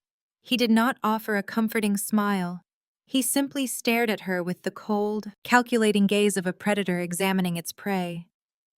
He raised the microphone to his lips, his deep, resonant voice instantly cutting through the chaotic noise of the ballroom and commanding absolute silence. "I am defending my family," Patricia Kendrick stated firmly, his voice echoing off the crystal chandeliers. He slowly turned his gaze away from her and locked eyes directly with the terrified man sweating profusely beside the podium. Derek physically shrank under the intense scrutiny. As a certified independent senior auditor, Kendrick continued his tone methodical and completely ruthless. "I took the liberty of thoroughly reviewing Derek's internal corporate books. I dug through every single restricted server, every hidden offshore account, and every heavily encrypted financial ledger connected to his so-called empire." The entire room collectively held its incredibly tight, anxious breath. The venture capitalists in the front row leaned in, their eyes fixed intently on Kendrick. "I did not just find inflated engagement metrics," Kendrick announced, his voice dropping into a deadly serious register. "Derek has not just inflated his user base to secure this merger. He has committed federal tax fraud, and the authorities have already been quietly provided with every single piece of evidence. He is finished." The ballroom completely fractured into absolute pandemonium as the wealthy corporate investors digested the truth displayed on the massive screen. The carefully maintained facade of high society decorum shattered instantly, replaced by the raw primal instinct of financial survival. At the front tables, the elite acquisition executives from Apex Holdings did not even bother lowering their voices. They frantically pulled out their cell phones, barking orders to their respective legal teams and crisis management departments. The air buzzed with harsh, overlapping commands to pull funding, freeze escrow accounts, and shred any pending contracts bearing Derek's signature. I watched seasoned venture capitalists practically sprint toward the heavy oak doors, their expensive leather shoes slipping on the polished marble floor in their desperate haste to distance themselves from the radioactive fallout of my husband's massive fraud. The collective rush to the exits created a physical shockwave of panicked energy that swept through the cavernous space. The stench of Derek's ruined reputation was suffocating, and these financial predators were aggressively scrambling to ensure his toxic filth did not cling to their own pristine corporate portfolios. They abandoned their half-empty crystal champagne flutes and untouched gourmet meals, leaving behind a chaotic trail of overturned velvet chairs and discarded silk napkins. Up on the stage, the reality of his total destruction finally severed the last remaining threads of Derek's sanity. His chest heaved with ragged, erratic breaths, and his eyes bulged with an unhinged, feral intensity. He let out a guttural roar of pure, unfiltered rage and lunged directly at Kendrick. He threw his entire body weight forward, his hands curled into violent claws, desperately trying to tackle the man who had just dismantled his entire fraudulent empire. As he swung wildly, Derek unleashed a torrent of vile, disgusting racial slurs. His face twisted into a grotesque mask of hatred. He screamed that Kendrick was nothing but a jealous, pathetic subordinate, a desperate loser who was trying to steal a self-made billionaire's rightful wealth out of pure spite and envy. He spat the vicious insults with terrifying ferocity, thrashing his arms in a desperate bid to inflict physical damage. Kendrick did not flinch. He did not retreat a single inch. He stood exceptionally tall, an absolute unmovable wall of quiet integrity against Derek's pathetic, flailing assault. As Derek's fist swung wildly toward his jaw, Kendrick merely shifted his broad shoulders easily, deflecting the clumsy strike with the effortless grace of a man entirely in control of his physical and emotional environment. He looked down at my frantic husband with an expression of profound, chilling disgust, completely unbothered by the venomous slurs echoing through the microphone he still held firmly in his right hand. Derek stumbled past him again, his chest heaving as he frantically struggled to regain his footing on the slippery stage. He looked incredibly small, a desperate child, throwing a tantrum against a solid titanium vault. Kendrick raised the silver microphone back to his lips. His deep, resonant voice boomed over the towering speakers, completely drowning out Derek's hysterical sobbing and the panicked shouting from the ballroom floor. "You have been deliberately hiding your rapidly failing margins in a complex web of offshore shell companies," Kendrick stated, his tone incredibly precise and entirely merciless. He delivered each word like a fatal strike, expertly dissecting the financial corpse of Derek's startup for the entire room to witness. "You systematically funneled millions of dollars of seed capital through dummy corporations in the Cayman Islands to artificially inflate your quarterly revenue reports. You deliberately defrauded every single investor in this room." Derek covered his ears with his shaking hands, shaking his head back and forth in a frantic motion of absolute denial, but Kendrick refused to stop. The financial autopsy was far from over. "You did not just steal from faceless venture capital firms," Kendrick continued, his piercing gaze sweeping across the stage to lock onto the cowering figure of my husband's mistress. "You directly used misappropriated investor capital to buy a $50,000 diamond ring for your mistress. You categorized the extravagant purchase as a corporate marketing expense." Brittany physically flinched, her hands instinctively flying up to cover the glittering diamond resting heavily on her chest. Her eyes darted frantically around the room, suddenly realizing that she was not marrying a wealthy tech titan, but a desperate criminal entirely drowning in stolen funds. But worst of all, Kendrick announced, his voice dropping into a register of profound, chilling disgust. "You leveraged your own mother's entire retirement pension to keep the lights on in your failing downtown office. You drained her accounts dry to cover your fraudulent payroll." Down in the front row, Patricia let out a soul-piercing wail of absolute agony. She collapsed completely onto the floor, clutching her chest, as the horrifying reality of her total financial ruin finally hit her. Her precious golden son had not just humiliated her, he had stolen her entire future. Kendrick smoothly reached into the inner breast pocket of his tailored tuxedo jacket. He pulled out a single neatly folded piece of thick white paper. He held it up under the blinding white stage lights, making sure every single person remaining in the grand ballroom could see the official government seal stamped boldly at the top. "I submitted your entire unedited financial ledger directly to the Internal Revenue Service Criminal Investigation Division." Yesterday morning, Kendrick declared, his voice carrying the absolute finality of a judge delivering a life sentence. "The federal agents are currently raiding your downtown corporate office right now. They are seizing your servers, they are freezing your remaining bank accounts, and they are preparing the federal indictments. You have absolutely nowhere left to hide. The silence on the stage was deafening. Brittany stood perfectly still, her mouth hanging slightly open, as she stared at the man she thought would secure her luxurious future. The color had completely drained from her face, leaving her looking hollow. "You are broke," Brittany whispered. "Absolutely." Brittany stared at the man she had just planned to marry, her perfectly contoured face twisting into a mask of pure revulsion. The word broke hung in the air between them, a fatal verdict that instantly shattered her carefully constructed illusion of future luxury. Realizing that her billionaire ticket was actually a one-way ticket to federal prison, she physically shoved Derek away from her with both hands. He stumbled backward, completely caught off guard by her sudden violence. "You lied to me!" Brittany screamed, her voice a shrill siren that cut through the lingering murmurs of the stunned ballroom.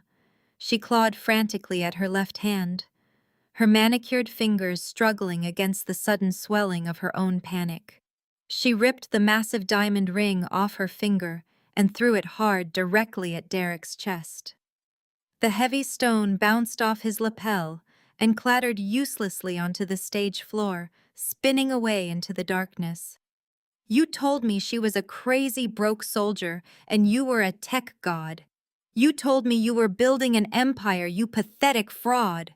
Derek reached out for her, his eyes wide with desperate pleading. "Brittany, please, we can fix this," he stammered, his voice weak and trembling. "Get away from me," she shrieked, backing away from him as if he were carrying a deadly plague. Sensing the absolute finality of Derek's ruin, Brittany seamlessly pivoted.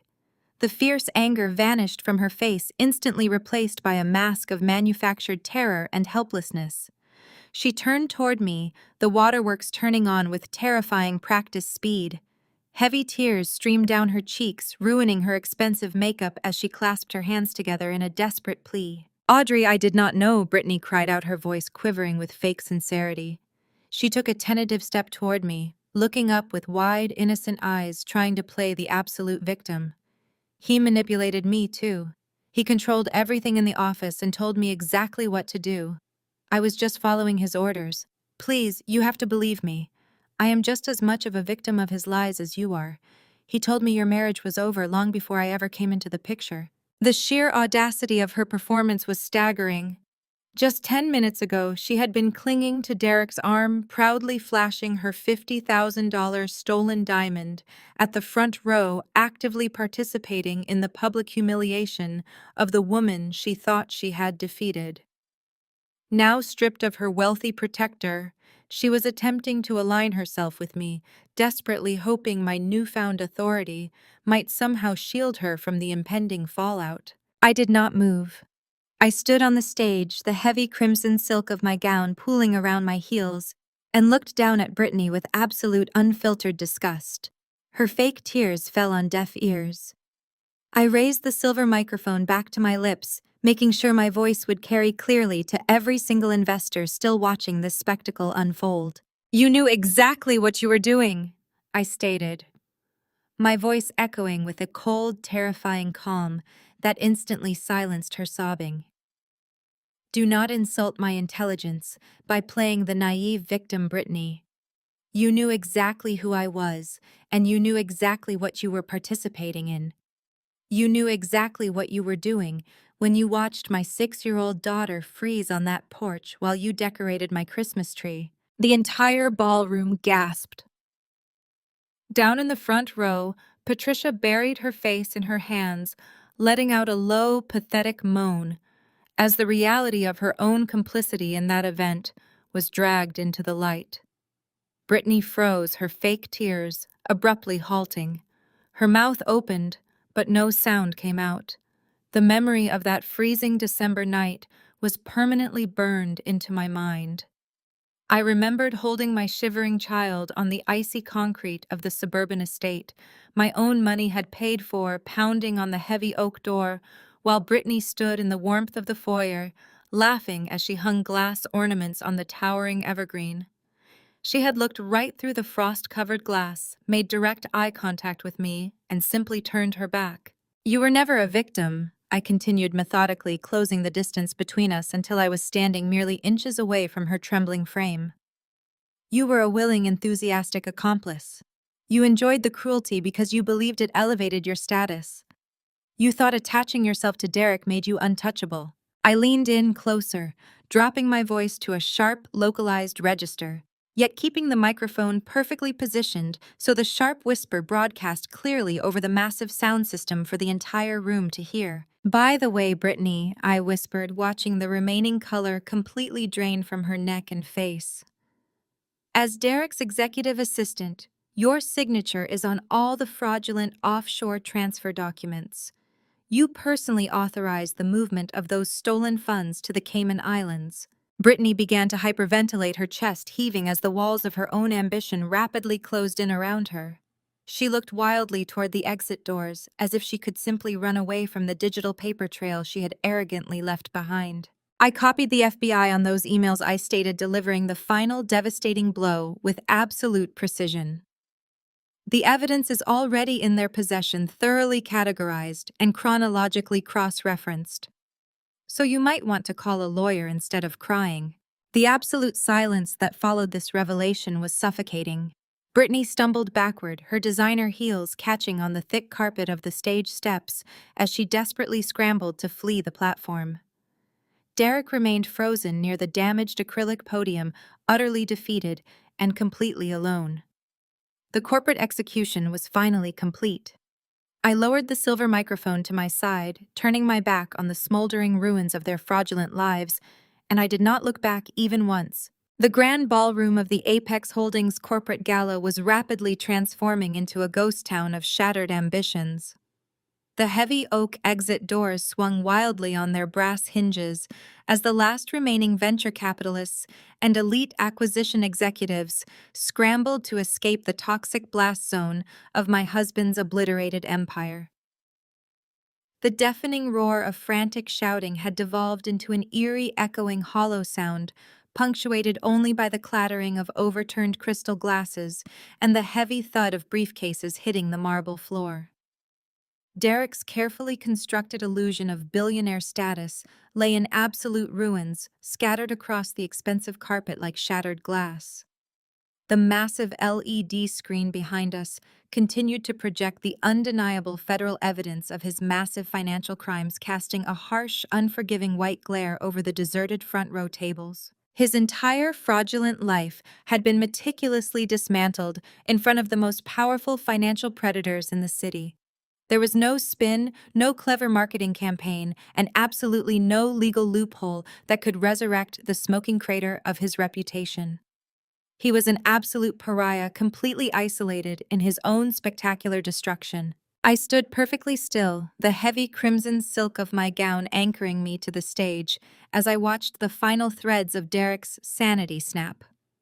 The arrogant, untouchable tech god, who had sneered at my military service and mocked my financial independence, was entirely gone.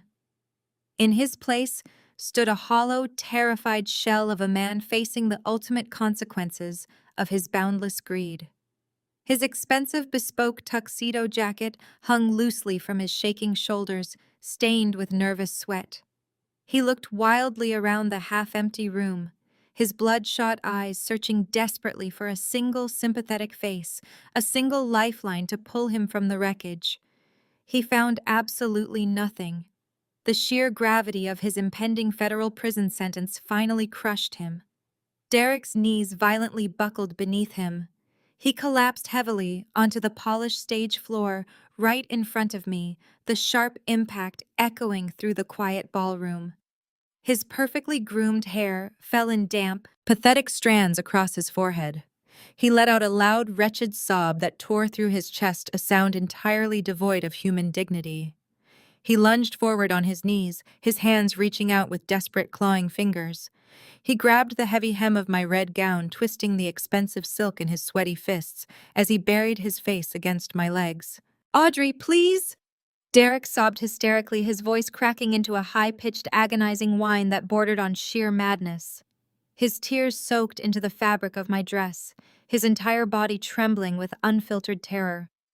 Please, you cannot do this to me. You have to stop them.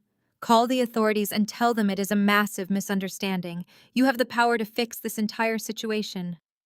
He looked up at me, his face a grotesque mask of snot and tears, his eyes begging for a mercy he had never once shown me. "I am the father of your child," Derek wailed, his voice reaching a fever pitch of manipulation. "Think about what this will do to her. A federal scandal like this will ruin Lily's life. She will carry this permanent stigma forever. You have to protect our family. You have to save me for her sake. Do not let them take me away from my daughter." I looked down at the pathetic, weeping coward groveling at my feet, and I felt absolutely nothing. No pity, no residual affection, just a cold, impenetrable wall of absolute disgust. Hearing him invoke Lily's name as a desperate defensive human shield was the ultimate unforgivable insult. My mind instantly snapped back to that freezing December night, the brutal, defining moment that had permanently killed my marriage. I could vividly feel the violent, biting wind of the blizzard slashing violently against my face. I could see my tiny 6-year-old daughter standing alone on the icy concrete of the suburban estate porch, her small teeth chattering violently as the temperature plummeted. She had been clutching her worn brown teddy bear tightly against her chest, her little body shaking uncontrollably in her thin winter coat. We had been deliberately locked out in a historic winter storm, pounding desperately on the heavy oak door for shelter. Derek had stood inside the warm, brightly lit foyer, his arm wrapped tightly around Brittany's waist. He had looked directly through the frost-covered glass, stared right into the terrified, freezing eyes of his own child, and explicitly refused to open the door because we were in the way of his new elite lifestyle. He had knowingly chosen to let his own flesh and blood risk hypothermia, rather than face the minor inconvenience of interrupting his festive holiday decorating with his thieving mistress. That single horrific memory burned through my veins, instantly incinerating any lingering trace of shared history we might have possessed. I looked at the man sobbing on the floor. The man who was now desperately weaponizing the very daughter he had gleefully abandoned to the freezing elements. I gently but firmly stepped back. I reached down and forcefully pulled the twisted red silk of my dress out of his sweaty, grasping hands, breaking his physical connection to me with absolute unwavering finality. I leaned forward, my posture perfectly rigid, my eyes locking onto his terrified gaze. "You left my daughter out in a -3-degree blizzard so you could play house with a thief," I stated, my voice echoing with a chilling, lethal calmness that cut straight through his hysterical sobbing. Any love, any mercy I ever had for you froze to death on those porch steps. You are nothing to us. The fragile empire you selfishly sacrificed your own family to build was just a pathetic illusion, and now you will finally spend the rest of your miserable life paying for your boundless greed. Do not you ever dare speak her name to me ever again." Down in the front row of the rapidly emptying grand ballroom, the sheer magnitude of the devastation finally registered with Patricia. The lavish, brightly lit space, once the ultimate symbol of her coveted high society status, had transformed into her personal graveyard. She sat crumpled on the expensive patterned carpet, hyperventilating as rapid, shallow gasps tore through her burning lungs. In less than 10 minutes, her entire pristine reality had been utterly vaporized. Her sprawling, meticulously decorated suburban home, her heavily subsidized country club memberships, her massive retirement pension, and her untouchable social standing were all completely gone. The illusion of her elite lifestyle, funded entirely by stolen capital and fraudulent transfers, had evaporated right before her wide, terrified eyes. She clawed frantically at the collar of her expensive silk blouse, desperate for air as the crushing weight of federal investigations and imminent poverty pressed down hard on her chest. The blinding panic quickly mutated into blind, irrational, and completely explosive rage. Patricia scrambled to her feet, her expensive designer heels wobbling dangerously as she aggressively charged toward the elevated stage. She scrambled up the polished marble steps with a frantic, unhinged energy, completely ignoring the few remaining security guards who watched the spectacular downfall unfold in stunned, absolute silence. She lunged directly at Kendrick, her manicured hands curling into tight, violent fists. She began striking his broad, tuxedo-clad chest, hitting him over and over again with the pathetic, frantic energy of a desperately cornered animal fighting for its miserable life. "You traitor!" Patricia screamed, her voice cracking into a shrill, hysterical shriek that echoed sharply off the crystal chandeliers above. "We brought you into this family. We all trusted you implicitly. We treated you exactly like a son. You were supposed to protect us. You are supposed to fix these kinds of problems, not broadcast them to the entire corporate world and destroy everything we have built." Kendrick did not physically react to her clumsy, aggressive blows.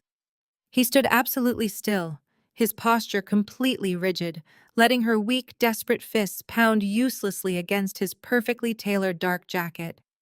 He simply looked down at her with the exact same chilling, analytical detachment he had shown Derek moments before. His complete and total lack of emotional response only fueled Patricia's absolute blinding hysteria. She spun around wildly, her tear-streaked eyes darting toward the heavy shadows near the large emergency exit doors at the back of the room. "Allison, tell your husband to fix this right now!" Patricia commanded, her voice shrill with desperate, misplaced authority. "Tell him to retract everything he just said and call those federal agents off immediately. Do something to save your brother from this nightmare." From the dark, quiet recesses of the grand ballroom, heavy, deliberate footsteps clicked rhythmically against the polished marble floor.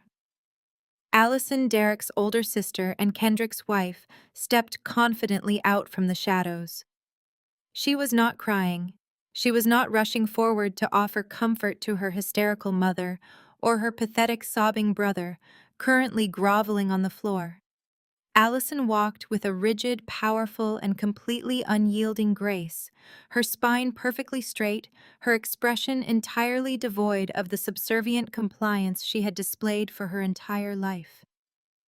She ascended the stage steps with methodical, calculating precision, completely ignoring the scattered, pathetic debris of Derek's thoroughly ruined presentation. She stopped near the direct center of the stage, her sharp, intelligent gaze sweeping slowly over the absolute destruction surrounding them.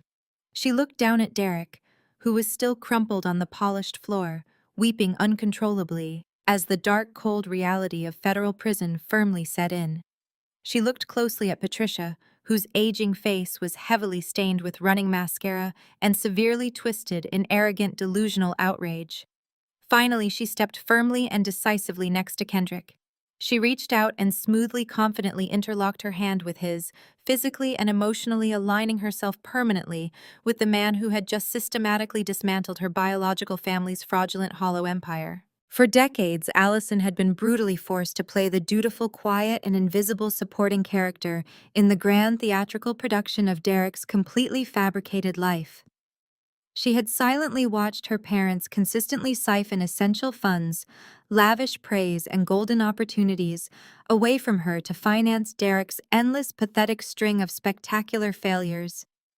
She had silently endured the agonizing holiday dinners where her own highly impressive corporate career milestones were completely ignored in favor of celebrating Derek's utterly fabricated startup valuations. She had swallowed her immense pride when Patricia aggressively demanded she co-sign terrible loans to bail Derek out of his earlier, smaller but equally pathetic financial frauds. Now standing proudly on the brightly lit stage, completely surrounded by the smoking, radioactive ruins of their toxic, enabling favoritism, Allison finally permanently broke the vicious, destructive cycle. Allison stared coldly and directly at Patricia, her voice carrying a calm, lethal, and absolute authority that instantly and permanently silenced her mother's frantic, pathetic sobbing. "He is protecting his family," Mother Allison stated, her firm grip tightening affectionately on Kendrick's strong hand. "Me and our children. I am completely done covering up for Derek's disgusting crimes and your sickening toxic favoritism. I am entirely done watching you selfishly sacrifice my husband's hard-earned professional integrity to shield a criminal from the severe consequences of his own boundless, pathetic greed. You explicitly enabled this monster, and you happily and greedily spent the vast amounts of money he blatantly stole from innocent people.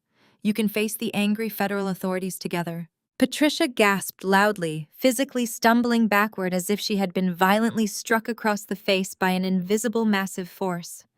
She clutched her heaving chest, looking frantically back and forth between her resolute daughter and her unyielding son-in-law, entirely unable to process this absolute final rejection. Kendrick looked directly down at the deeply hysterical Patricia. "The rot in this family comes from the inside," Kendrick stated clearly and firmly. "We are now permanently done here." Heavy, synchronized footsteps shattered the tense silence that followed Kendrick's absolute dismissal. Through the grand mahogany doors at the back of the ballroom, the hotel's senior security team marched in absolute formation. Flanking them were two off-duty city police officers in full uniform, men hired specifically to provide private armed security for the hotel's most exclusive high-net-worth events. Their hands rested instinctively on their utility belts as they quickly surveyed the chaotic, half-empty ballroom. The remaining venture capitalists and elite investors parted immediately, clearing a wide path for the authorities. The sheer visual weight of uniformed officers moving with tactical purpose instantly evaporated any lingering delusion that Derek could somehow charm his way out of this disaster. Behind the officers walked the hotel's general manager, a sharp, impeccably groomed man whose expression betrayed zero tolerance for corporate embarrassments. He did not rush. He walked with the measured, terrifying confidence of a man holding an eviction notice. He bypassed the scattered crystal glasses and overturned velvet chairs, marching directly up the marble steps of the stage. He did not look at Patricia weeping on the floor, nor did he acknowledge Allison and Kendrick walking away. His eyes were locked exclusively on the trembling, sweat-soaked figure of my husband. The manager stepped right up to the acrylic podium, pulling a sleek tablet from inside his tailored jacket. He looked down his nose at Derek. "Mr. Derek, your corporate credit cards on file for this entire event have all been explicitly flagged and frozen by the federal government," the manager announced. His voice was perfectly level, carrying no emotion, but amplified clearly across the remaining quiet crowd. "You currently owe this establishment over $200,000 in unpaid catering and venue fees. Since you have no legitimate means to pay, you are officially trespassing on private property." The words hit Derek like a physical execution. The last shred of his billionaire persona disintegrated. He scrambled backward on the stage, his expensive leather shoes slipping against the polished marble, as if he could physically crawl away from his federal insolvency. "No!" Derek shrieked, his voice completely raw and cracking with sheer panic. "That is a mistake! Call my bank right now. I have millions in offshore accounts. You cannot do this to me. I am the CEO of a unicorn startup. Do you know who I am?" The manager simply nodded to the waiting officers, gesturing directly toward the fallen man with a sharp flick of his wrist. The two uniformed police officers stepped forward with practiced, terrifying efficiency. Derek thrashed wildly as they grabbed his arms. He kicked and screamed, a grown man throwing an absolute humiliating tantrum in front of the very financial titans he had tried to swindle. "Let go of me!" Derek roared, his face turning an ugly mottled purple. "I will sue this entire hotel. I will destroy all of you." But his pathetic, empty threats were entirely useless against the cold, hard steel of the police handcuffs biting into his skin. The sharp, metallic click of the cuffs locking tightly around his wrists echoed sharply through the room. They yanked him roughly to his feet, pulling his arms sharply behind his back. The bespoke, tailored fabric of his expensive tuxedo jacket bunched awkwardly around his shoulders, a pathetic contrast to his current status as a detained criminal. Patricia let out a guttural, horrifying scream as she watched the officers drag her golden child toward the heavy service doors. She scrambled up from the carpet, her designer heels long abandoned, running barefoot across the stage. "Derek, my baby," Patricia wailed at the top of her lungs. Her hair was a tangled, completely ruined mess. and mascara tracked heavily down her cheeks. She chased after the officers, clawing frantically at the air, sobbing loudly, as her prize son was hauled out through the dark service corridor like a common street criminal. The absolute, undeniable destruction of her lifelong toxic favoritism was on full, unedited display for the entire room to witness in real time. Meanwhile, Brittany realized the cameras were turning. The remaining elite guests, fueled by a mixture of shock and morbid high society fascination, had their cell phones raised. The bright white flashes of their cameras illuminated the darkened corners of the ballroom. Brittany threw her hands over her face, desperately shielding her identity from the digital documentation of her absolute ruin. She hiked up the expensive stolen silk of her designer dress and broke into a desperate sprint. She fled blindly toward the side emergency exit, shoving past a bewildered waiter and practically throwing herself through the heavy metal door, disappearing into the cold, unforgiving night without a single glance back at the man she had destroyed my marriage to secure. I stood completely alone in the direct center of the stage, breathing in the crisp, incredibly clean air of total, unadulterated victory. I watched the heavy service doors swing shut behind my screaming husband and his hysterical mother. I watched the side exit slowly click closed behind the cowardly mistress.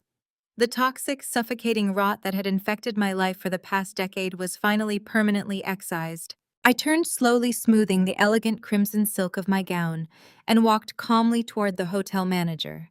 He was watching the chaotic exit with a tight, thoroughly displeased expression, clearly calculating the immense financial loss his venue had just suffered. I stopped right in front of him, meeting his panicked gaze. I reached into my clutch and smoothly pulled out my solid titanium matte black corporate card. I extended my arm gracefully, holding the heavy metal out to him. "The venue is completely paid for right now," I stated, my voice ringing with absolute, undeniable authority. "Open the full bar back up. Serve the absolute best top-shelf champagne to anyone in this room who decides to stay and celebrate tonight. Put it all directly onto the Apex Holdings corporate open tab." The heavy service doors barely clicked shut behind the wailing, pathetic figures of my former family when the thick atmosphere in the grand ballroom completely shifted. The frantic, highly chaotic energy of the mass corporate exodus instantly evaporated, replaced by a heavy, intensely expectant stillness.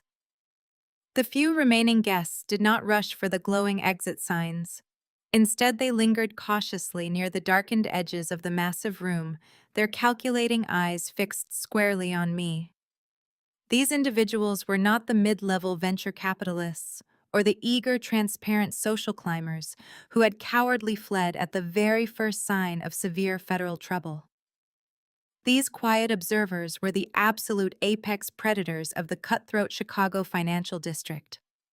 They were the senior executive board members and elite, untouchable investors of Apex Holdings, the very specific people Derek had foolishly spent years desperately trying to blind and impress. Now, they simply stood silently in the smoldering wreckage of his shattered illusions, patiently waiting for my next strategic move. I remained standing on the elevated stage, the heavy crimson silk of my gown pooling elegantly around my feet. The oppressive heat of Derek's panic had dissipated, leaving the room feeling vast and cold. I turned my attention away from the exit and faced the remaining crowd. A small group of 5 individuals detached themselves from the shadows near the open bar and began walking deliberately toward the stage. At their center was Marcus Sterling, the lead board member of Apex Holdings. Marcus was a man known for his ruthless efficiency and absolute lack of sentimentality in business. He ascended the marble steps with measured, precise movements, his tailored charcoal suit immaculate, his expression completely unreadable. The other board members flanked him, forming a tight, formidable semicircle in front of me. Marcus stopped exactly 2 feet away, his posture completely rigid. He did not offer empty platitudes, hollow apologies, or false sympathy regarding the spectacular public implosion of my marriage. He simply looked directly at me, a glimmer of genuine, hard-earned respect finally registering in his sharp gray eyes. He cleared his throat, the sound incredibly loud in the quiet, cavernous ballroom. Madam Chairman Marcus began, his voice smooth and carrying absolute professional deference. Regarding the pending acquisition of Derek's startup, what is your official directive? Hearing that title spoken aloud in this room validated everything I had secretly built. Madam Chairman. It was the ultimate antithesis of the pathetic role I had been assigned by the people who just left this building in handcuffs and disgrace. I slowly turned my head to look at the massive LED screen, still glowing brightly behind us. The frozen digital presentation displayed a complex, completely fabricated matrix of inflated revenue projections and non-existent user acquisition metrics. It was the ultimate symbol of the fake empire Derek had constructed. He had built that entire massive lie using my hidden financial capital, fueled entirely by Patricia's toxic enabling delusions of grandeur. Staring at those glowing, fraudulent numbers, a vivid wave of memories washed over me. For years, I had deliberately shrunk myself to fit into their suffocating manufactured narrative. I had silently endured Patricia's endless condescending lectures about my lack of corporate ambition. I had swallowed the bitter insults when Derek introduced me to his wealthy colleagues as his simple, unpolished military wife. They had constantly painted me as the inadequate, unsophisticated burden dragging down Derek's brilliant, meteoric rise to the top of the tech industry. They genuinely believed my military service was a sign of intellectual failure, completely blind to the fact that the disciplined strategic planning and operational execution I learned in the armed forces were the exact tools I used to secretly acquire majority control of Apex Holdings. I remembered the countless nights I sat at my small kitchen table, reviewing legitimate acquisition portfolios and expanding my hidden wealth, while Derek paced around our living room loudly bragging on the phone about imaginary venture capital meetings. I had paid the mortgage on the house Patricia constantly criticized. I had funded the initial seed rounds for the startup Derek claimed he built from scratch. I had allowed them to believe they were the masters of their own destiny, all while holding the absolute power to dismantle their entire reality with a single signature. My silence had never been a sign of weakness or submission. It had always been a highly calculated tactical advantage. I had simply waited for the perfect, inescapable moment to let them hang themselves with their own boundless, arrogant greed. The digital numbers projected on the massive screen absolutely mocked the very concept of basic business integrity. Derek had ruthlessly scammed vulnerable vendors, deliberately manipulated powerful elite investors, and fundamentally, unapologetically betrayed the one single person who had silently provided his entire financial safety net. He had willingly traded genuine, unwavering security for a cheap, flashy, and unsustainable illusion, and right now that fragile illusion was permanently, irreversibly dead. I slowly turned my full attention back to Marcus Sterling, the powerful man standing before me. I firmly met the lead board member's expectant eyes with a hard look of absolute, unwavering corporate resolve. There would be absolutely no hidden mercy, no quiet, polite executive buyouts, and absolutely no generous, face-saving severance packages for the guilty. Kill the deal. Liquidate whatever assets he has left to pay back the vendors he scammed and sever all ties. Apex Holdings will not retain a single shred of connection to him, his fraudulent company, or his disgraced family name. Burn his corporate identity to the ground and scatter the ashes. Marcus did not flinch or question the severity of my final ruling. He simply offered a sharp, deeply approving professional nod, acknowledging the undeniable shift in total power. It will be fully done by morning, Madam Chairman. I walked down the stage steps, and exited the grand doors, into the crisp, freezing Chicago winter air, breathing in the taste of absolute, unadulterated freedom. 6 months passed with the swift, unforgiving momentum of a falling guillotine. The biting Chicago winter melted into a humid summer, but the atmosphere inside the Everett McKinley Dirksen United States Courthouse remained absolutely freezing. The harsh fluorescent lights of the federal courtroom illuminated every stark reality of Derek's spectacular downfall, highlighting the deep, dark circles under his terrified eyes. There were absolutely no shadowy corners to hide and no aggressive PR teams to spin the narrative, and no gullible venture capitalists to dazzle with fabricated metrics. The vast gallery was mostly empty, devoid of the sycophants and elite investors who had once hung on his every word.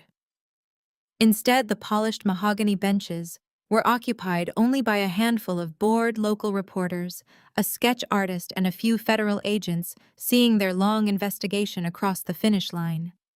Derek stood silently at the defense table, completely stripped of his former arrogant glory. The bespoke Italian silk tuxedos and tailored designer suits that had once served as his impenetrable armor were permanently gone.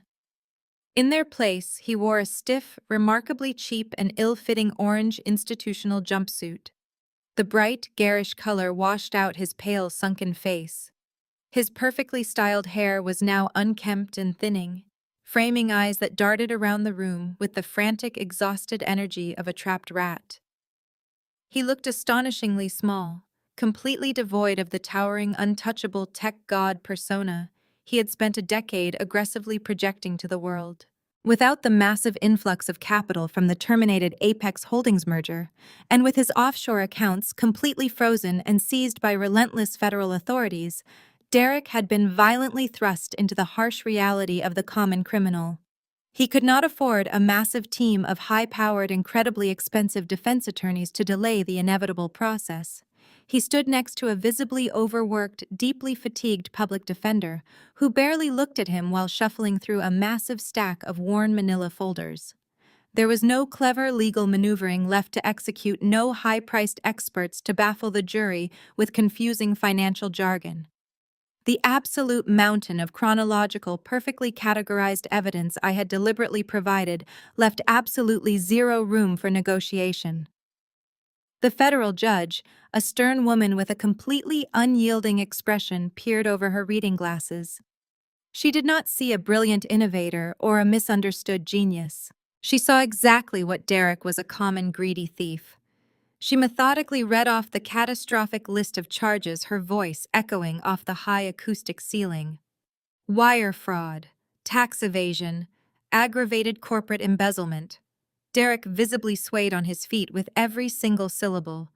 The judge raised her heavy wooden gavel and brought it down with a sharp, deafening crack. She sentenced him to a mandatory non-negotiable term of 5 years in a maximum security federal penitentiary. Derek slumped forward, his handcuffed wrists clanking loudly against the wooden table, letting out a hollow, defeated whimper as the armed marshals stepped forward to drag him away to his new, miserable reality. Miles away from the polished federal courthouse, Patricia was experiencing her own personal, inescapable purgatory. The legal eviction from her sprawling, meticulously decorated suburban mansion had proceeded, flawlessly executed with cold, bureaucratic precision. She was given barely enough time to pack a single small suitcase before the federal marshals permanently locked the massive oak doors behind her. Without the fraudulent financial backing of Derek's hollow trust fund, and with her own massive retirement pension completely obliterated in the collateral damage of his criminal empire, she had been violently expelled from the elite society she so desperately worshipped. She was forced to relocate to a tiny rundown one-bedroom apartment situated on the gritty industrial outskirts of the city. The cramped space smelled faintly of stale cigarettes and damp mildew, a far cry from the fresh lilies and expensive perfumes that had once defined her existence. The peeling yellow wallpaper and heavily stained linoleum floors served as a constant mocking reminder of her absolute ruin. Her coveted social standing had evaporated faster than Derek's fake wealth. The wealthy, judgmental country club friends she had spent decades meticulously cultivating completely shunned her. They outright refused to answer her desperate, pathetic, and pleading phone calls. Her number was blocked, her prestigious club memberships were swiftly revoked, and she became a toxic, radioactive pariah in the only world she had ever truly cared about. Patricia sat alone on a cheap, sagging sofa she had acquired from a thrift store just to have a place to rest. The broken metal springs dug uncomfortably into her lower back, offering absolutely no physical comfort. The small, dimly lit living room was silent, except for the harsh, metallic buzzing of a cheap, oscillating desk fan, and the low staticky volume of an outdated bulky television set resting precariously on a scuffed plastic milk crate. She stared at the flickering screen, watching the local news broadcast cover the sensational sentencing of the former tech CEO. The shaky news footage showed Derek being led out of the courthouse in heavy iron handcuffs, his head bowed low, looking utterly broken, defeated, and profoundly pathetic. Patricia did not scream. She did not throw a hysterical tantrum or demand to speak to the manager, as she would have done without hesitation 6 months ago. She simply sat there, utterly paralyzed by the crushing, suffocating weight of her bleak new reality. She turned her head and looked at a silver-framed photograph on a cheap end table. It was an old picture of Derek smiling arrogantly, wearing a custom-tailored suit projecting the absolute illusion of ultimate success. A heavy tear slipped down Patricia's aging cheek. Looking at that photo in the gloomy, depressing shadows of her ruined life, the horrific, undeniable truth finally crashed down upon her fragile psyche. It was not my lack of support that destroyed her precious golden boy. It was her own toxic, blind, and relentless enabling that had built the very scaffold from which he finally hung. The heavy, greasy scent of stale fryer oil and burnt coffee hung in the stagnant air of the Route 9 diner. Far from the glittering crystal chandeliers and imported champagne of downtown Chicago, this decaying establishment sat on the absolute furthest, grittiest edge of the city limits. The cracked vinyl booths were patched with silver duct tape, and the flickering neon sign outside cast a sickly, intermittent red glow across the scuffed linoleum floor. Brittany stood near the swinging kitchen doors, wearing a stiff, heavily stained polyester waitress uniform that smelled permanently of cheap bleach and desperation. She dragged a damp, foul-smelling gray rag forcefully across a permanently sticky formica table, her deliberate movements incredibly slow, entirely mechanical, and utterly devoid of her former arrogant, vibrant energy. Her perfectly manicured acrylic nails were long gone, replaced by chipped raw edges ruined by harsh industrial dish soap. Her expensive, meticulously maintained blonde extensions had grown out, revealing dark, unkempt roots, and her face was bare-stripped completely of the high-end cosmetics she used to flaunt. There were no stolen designer silk dresses here, no fake diamond tennis bracelets, and absolutely no wealthy men left to manipulate. She had tried to run. The very night Derek was dragged out of the ballroom in handcuffs, Brittany had frantically packed her stolen luxury goods into a suitcase and sprinted for the state line, desperately hoping to vanish into another city and find a brand new wealthy target. She had made it exactly 40 miles before her sleek leased sports car was aggressively pulled over by federal authorities. The IRS, working directly in tandem with my ruthless team of corporate litigators, had immediately slapped her with a massive, inescapable civil suit for knowingly receiving hundreds of thousands of dollars in stolen, embezzled corporate funds. She was legally stripped of every single asset she possessed. The designer bags, the sports car, the offshore accounts she thought she had brilliantly hidden. Everything was aggressively seized to pay back the vendors Derek had defrauded.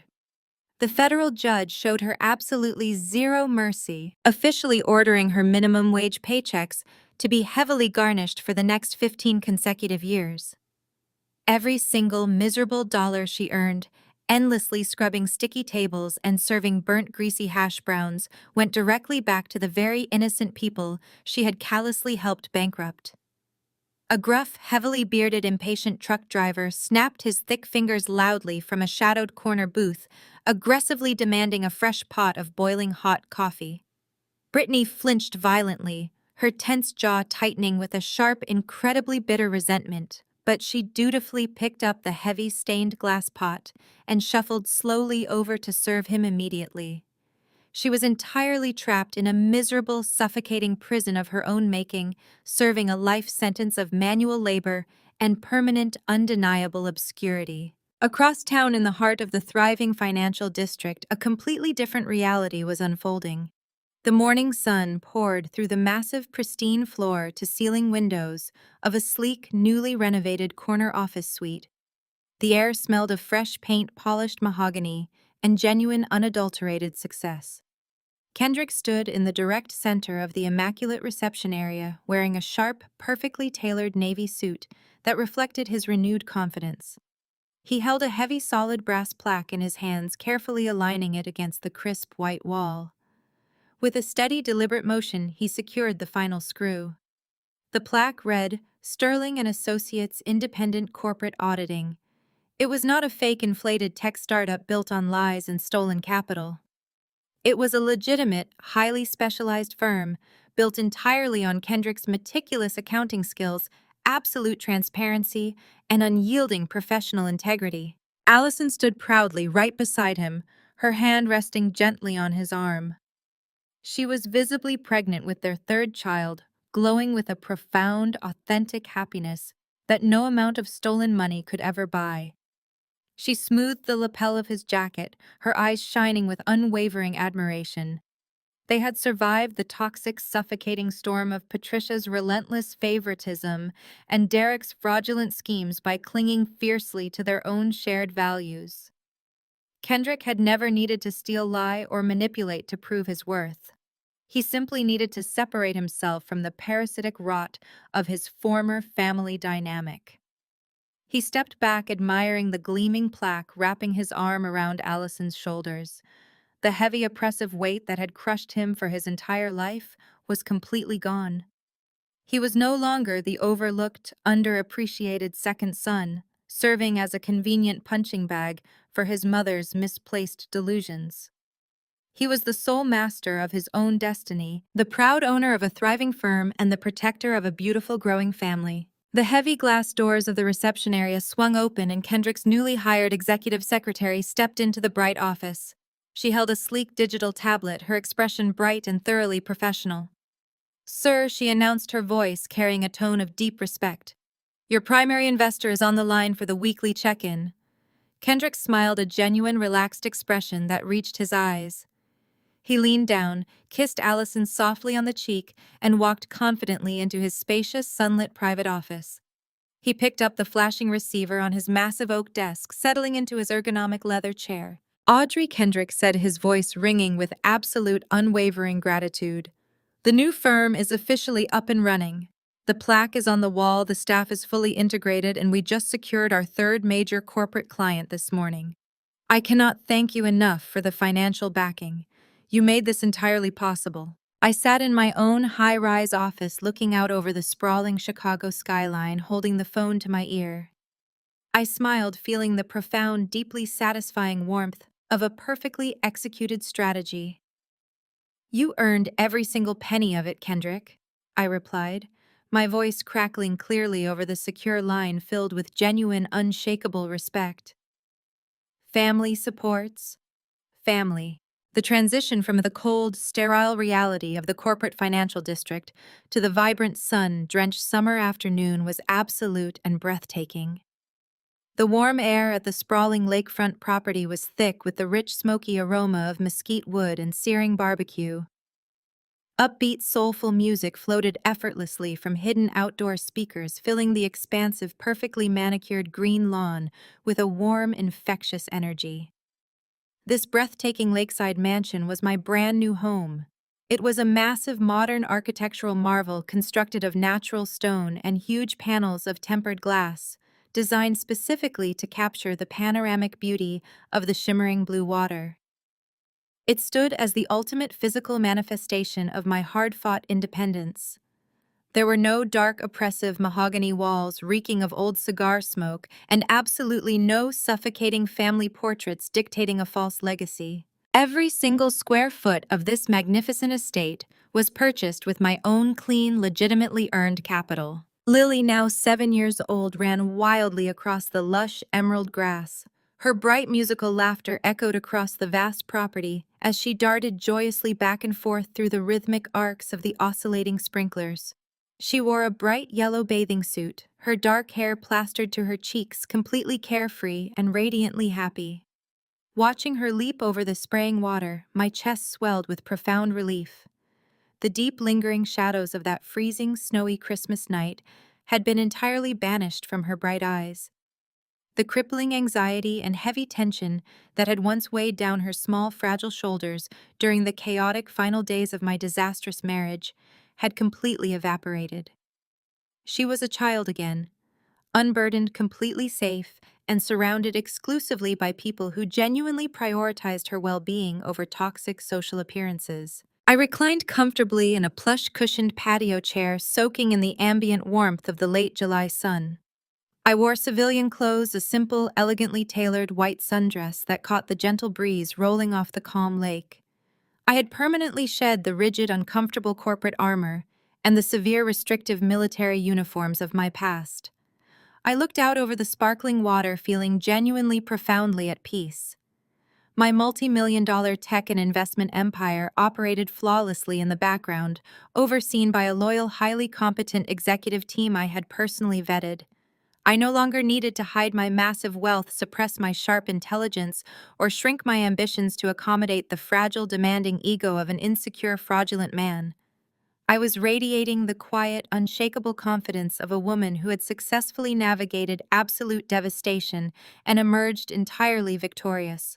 A shadow briefly blocked the bright sunlight, and I looked up to see a tall, ruggedly handsome man walking purposefully across the stone patio. It was David. He moved with the distinct, effortless grace and highly disciplined posture of a seasoned military officer. We had served together years ago during my active duty deployments, sharing the intense, high-stakes environment of tactical operations and strategic planning. David possessed an unwavering quiet strength. He understood my relentless drive, respected my ambitious career goals, and recognized my true intrinsic worth without ever feeling a single ounce of intimidation. He did not require me to play the pathetic role of a subservient, decorative wife. He celebrated my fierce independence and matched my intellectual intensity at every single turn. Our beautiful partnership was built on a rock-solid foundation of absolute mutual respect and genuine, heavily tested loyalty. David smiled, a warm, deeply reassuring expression that crinkled the corners of his bright hazel eyes. He extended a tall, condensation-covered glass of freshly squeezed iced lemonade directly toward me. I took the cold glass, my fingers brushing gently against his warm skin. He leaned down smoothly, pressing a soft, lingering kiss against my temple. The simple, incredibly affectionate gesture carried more genuine love and profound security than anything I had ever experienced in my previous, entirely fabricated life. He walked around the small glass patio table and settled comfortably into the matching chair right beside me. We sat in companionable, perfectly contented silence for a few long moments, comfortably watching Lily chase a brightly colored butterfly near the edge of the blooming summer flower garden. "Beautiful day, is it not?" David asked, his deep, resonant voice carrying effortlessly over the upbeat music and the rhythmic splashing of the gentle lake waves. I took a slow, refreshing sip of my ice-cold lemonade. I let my eyes wander over the expansive, pristine property, the shimmering blue water, and my joyful, laughing daughter. I thought about the total, comprehensive destruction of the toxic elements that had once threatened to completely ruin us. Derek was locked away in a cold federal cell, completely stripped of his fraudulent, arrogant identity. Patricia was permanently exiled to a cramped, decaying apartment, eternally mourning the very illusion she had aggressively created. Brittany was shackled to a grueling menial existence, forced to repay her stolen debts, one miserable diner shift at a time. The parasitic rot of my past had been completely, unequivocally obliterated. I had surgically excised the poison, secured my massive financial empire, and cultivated a beautiful, authentic reality in its place. I leaned my head gently against David's strong, capable shoulder, feeling the solid, comforting muscle beneath his crisp linen shirt. I took a deep, cleansing breath of the fresh, sweet summer air. My beautiful daughter was entirely safe. My hard-earned legacy was absolutely secure. The suffocating, demanding ghosts of my former life had been permanently laid to rest. "It is perfect," I replied, my voice steady, clear, and ringing with absolute, undeniable conviction. "Absolutely perfect." The bright golden afternoon sun reflected brilliantly off the calm, glassy surface of the peaceful lake, casting a wonderfully warm, radiant glow over the entire magnificent estate. I smiled a deeply triumphant, fiercely uncompromising expression that completely captured the final essence of my total, absolute, and undeniable victory. The screen slowly fades to black on Audrey's beautiful, triumphant, uncompromising smile,